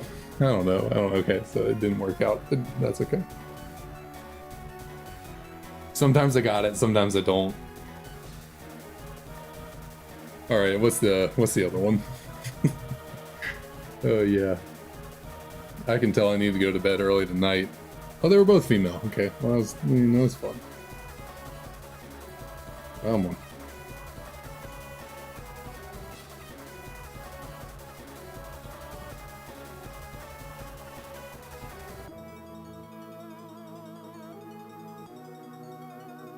What is a giguk? I've never heard of that before. Giguk? Is it a content creator or something?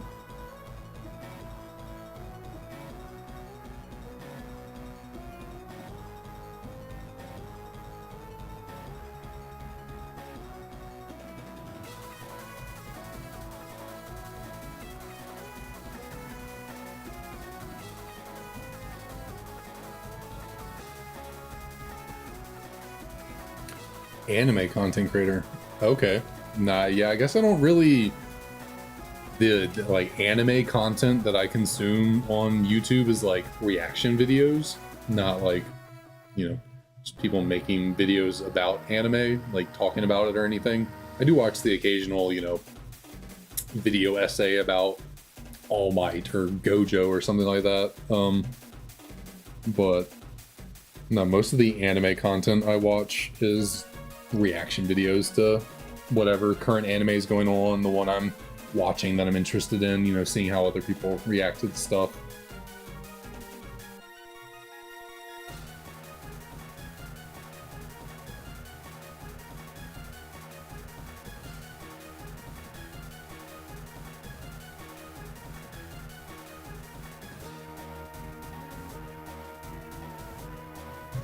Yeah, I'm not the world's biggest consumer of anime by any means, but I watch a decent bit of it. I've mostly just been watching new stuff as it comes out recently. Haven't been really watching too much kind of old existing, you know, content that's out there. I did that for a bit when I first got into anime. Obviously, everything was kind of old and existing when I got into it. You know, now I mainly watch stuff that's brand new. So Chainsaw Man, you know. Been keeping up with JJK, My Hero Academia. You know, I started watching when it was like 3 seasons deep a couple years back, and so I've kept up with it up until now. Solo Leveling, I watched that recently.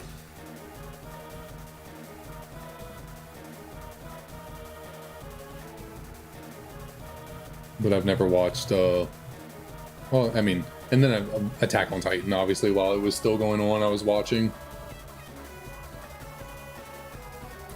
And then I have watched some of the, you know, older, more classics that are really popular. I've watched Hunter x Hunter, I've watched Full Metal Alchemist Brotherhood, Fairy Tail, you know, the great, good old Fairy Tail, everyone's favorite. Everyone loves Fairy Tail. That was actually the first anime I ever watched, was Fairy Tail. Really, I love the ending. I really liked the ending. I was a fan of it. I had heard people, complaining about the ending from the manga.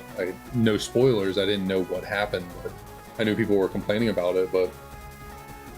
And I heard they changed a tiny bit of stuff, like maybe some dialogue in the anime versus what happened in the manga. But I enjoyed it. I thought the finale was good. The finales, I should say. The game had a number of finales over the last 4 seasons.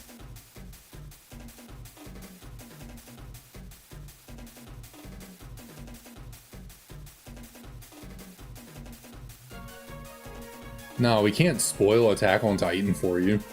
You gotta watch it. You gotta experience it.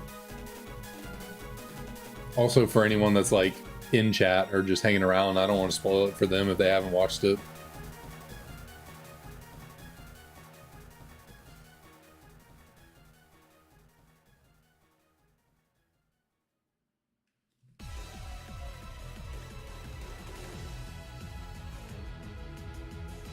Because, like, I mean, I don't know. I'm one of those people that, like, I think even if you're not an anime fan, you should watch Attack on Titan, because I just think it's genuinely a great show. Like, it's just one of those shows, like, you just kind of need to watch it. Like, it's such a good show. I stand by that on Game of Thrones as well. I know, Game of Thrones, I was a massive Game of Thrones fan. When it was, starting like season 5 onward was when I started getting into it. Just huge Game of Thrones fan. And even with the ending not being the greatest, it's not a great ending by any means. Pretty disappointing. I still think, even if you're not like a fantasy, like high fantasy fan, you gotta watch Game of Thrones. It's one of those classic, it's like Breaking Bad, you just TV shows you just have to watch. They're so good.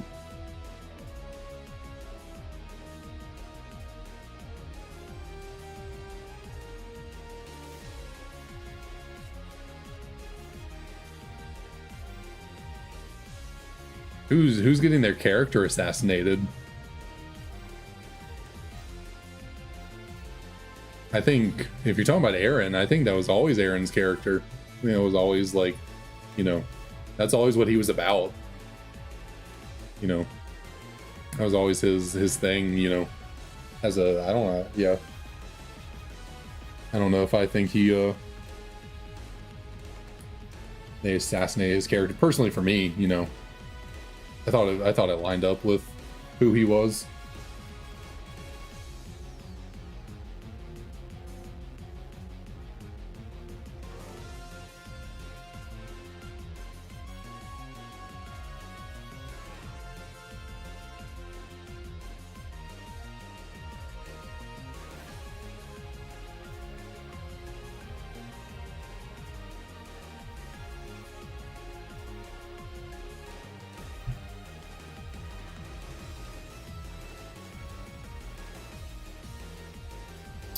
Nice. 600 down and only a few, maybe a few thousand more to go.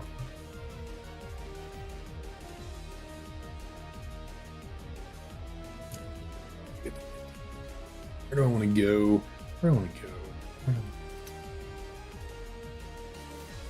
I think, okay. I think we're going to go until 1515. That feels like a good stopping place here for the day.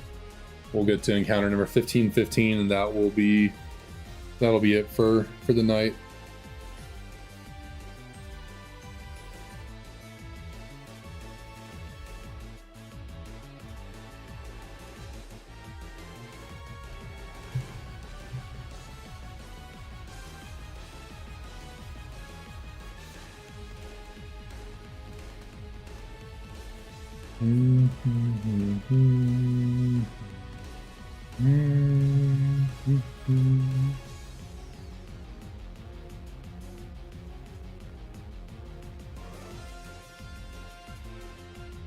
Let's see, should I, maybe for these last few encounters, should I throw any wrinkles in?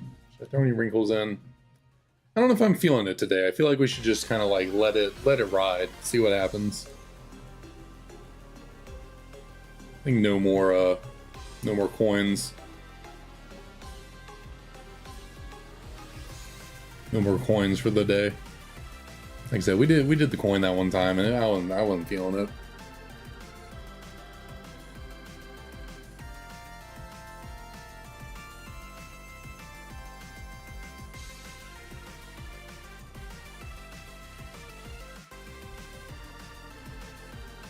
Yeah, yeah, definitely not getting to 1984 today. Not getting to 1984 in the next stream.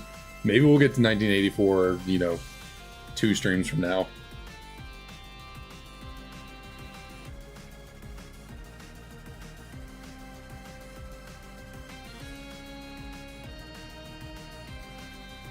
Although we're on better track to get, you know, up 1,000 than the last 1,000. It took us 5 streams to get to 1,000. I think we can get to I think we can get to 2,000 in just 4 streams. So we've become much more efficient.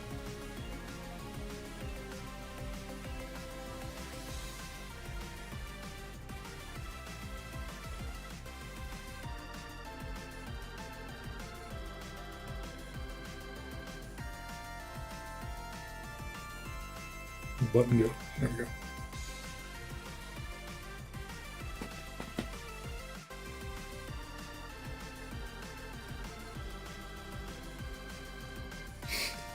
Oh man, excuse me.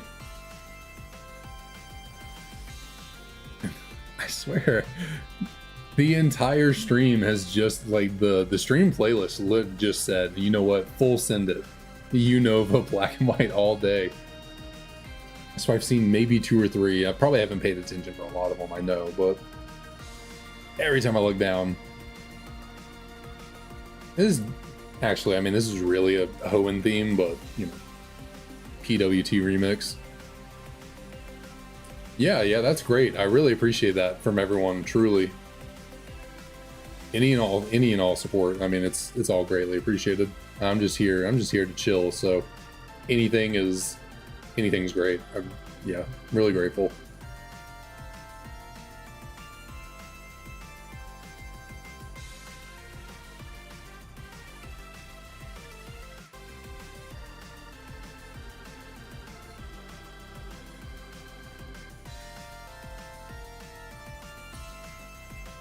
I need to try and figure out what's up with my 1DS on that left trigger. I don't want to have to keep pressing the button a little bit manually myself to get the reset actually going. Are you back, little man? Are you back to say hello?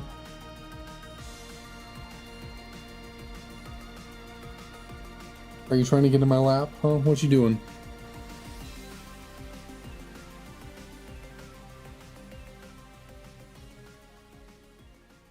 Nope, he said I'm gone. He don't got time to wait. He got things to do, places to be, one other person to see.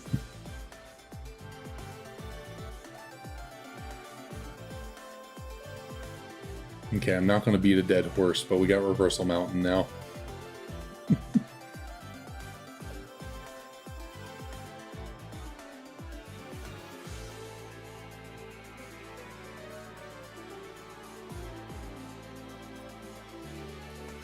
Alright, 4 more encounters, 2 more resets. Ooh, what are we going to finish out the stream on? What are we going to finish this out on?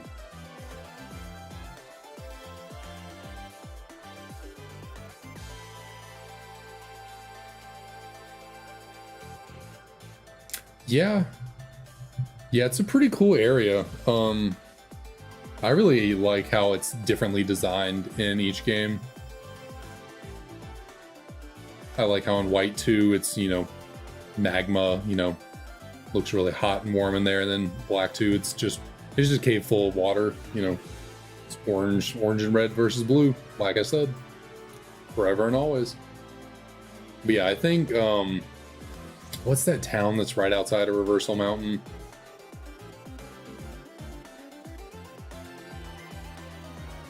Also, I'm thinking of the right area, right? I'm pretty sure I am. Because, like, Twist Mountain is the one that's in between Icarus City and Opelucid.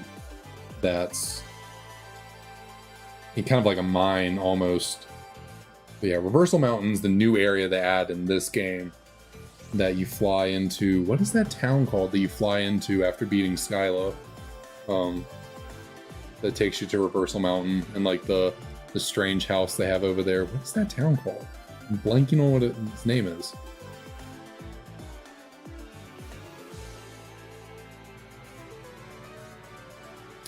That Ilintimas, that's right. Yeah. How did I forget that? How did I forget that? I'm normally on top of that kind of stuff more.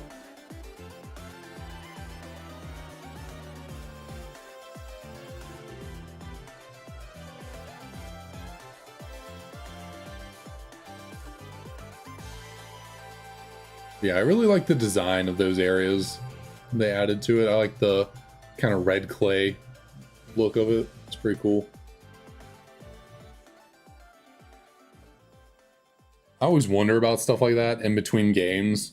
Like, where are those areas when you're playing the game? Like, when you're in black and white, you know, the area where you start in this game, Aspertia City and Euphlocacy Town and the ranch and Burbank, you know, are these all brand new places that just sprouted up in the 2 years between black and white and black 2, white 2? You know, when you, Humalau City, where the 8th gym is in this game, not in the first game, so does that whole settlement just pop up in 2 years between games? And Lintimas Town as well, Reversal Mountain, you know. This is all just where do these places come from in the 2 years between the games? The sewer underneath Castelia City, you know. They just decided to install a sewer system in 2 years between black and white and black 2, white 2. I know it's like reading into it a little too much, but I just think it's kind of funny to think about. But we got the last 2 encounters of the stream. Hopefully we can end off with a bang. So no coins today. I'm gonna make a call myself, and I'm gonna go with the English copy first. So encounter number 1554 from our English copy of Black 2 is not a shiny, but that is a-okay because I want it out of the Japanese copy anyways. So, Japanese Tepig from Black 2, shiny 1515. Damn.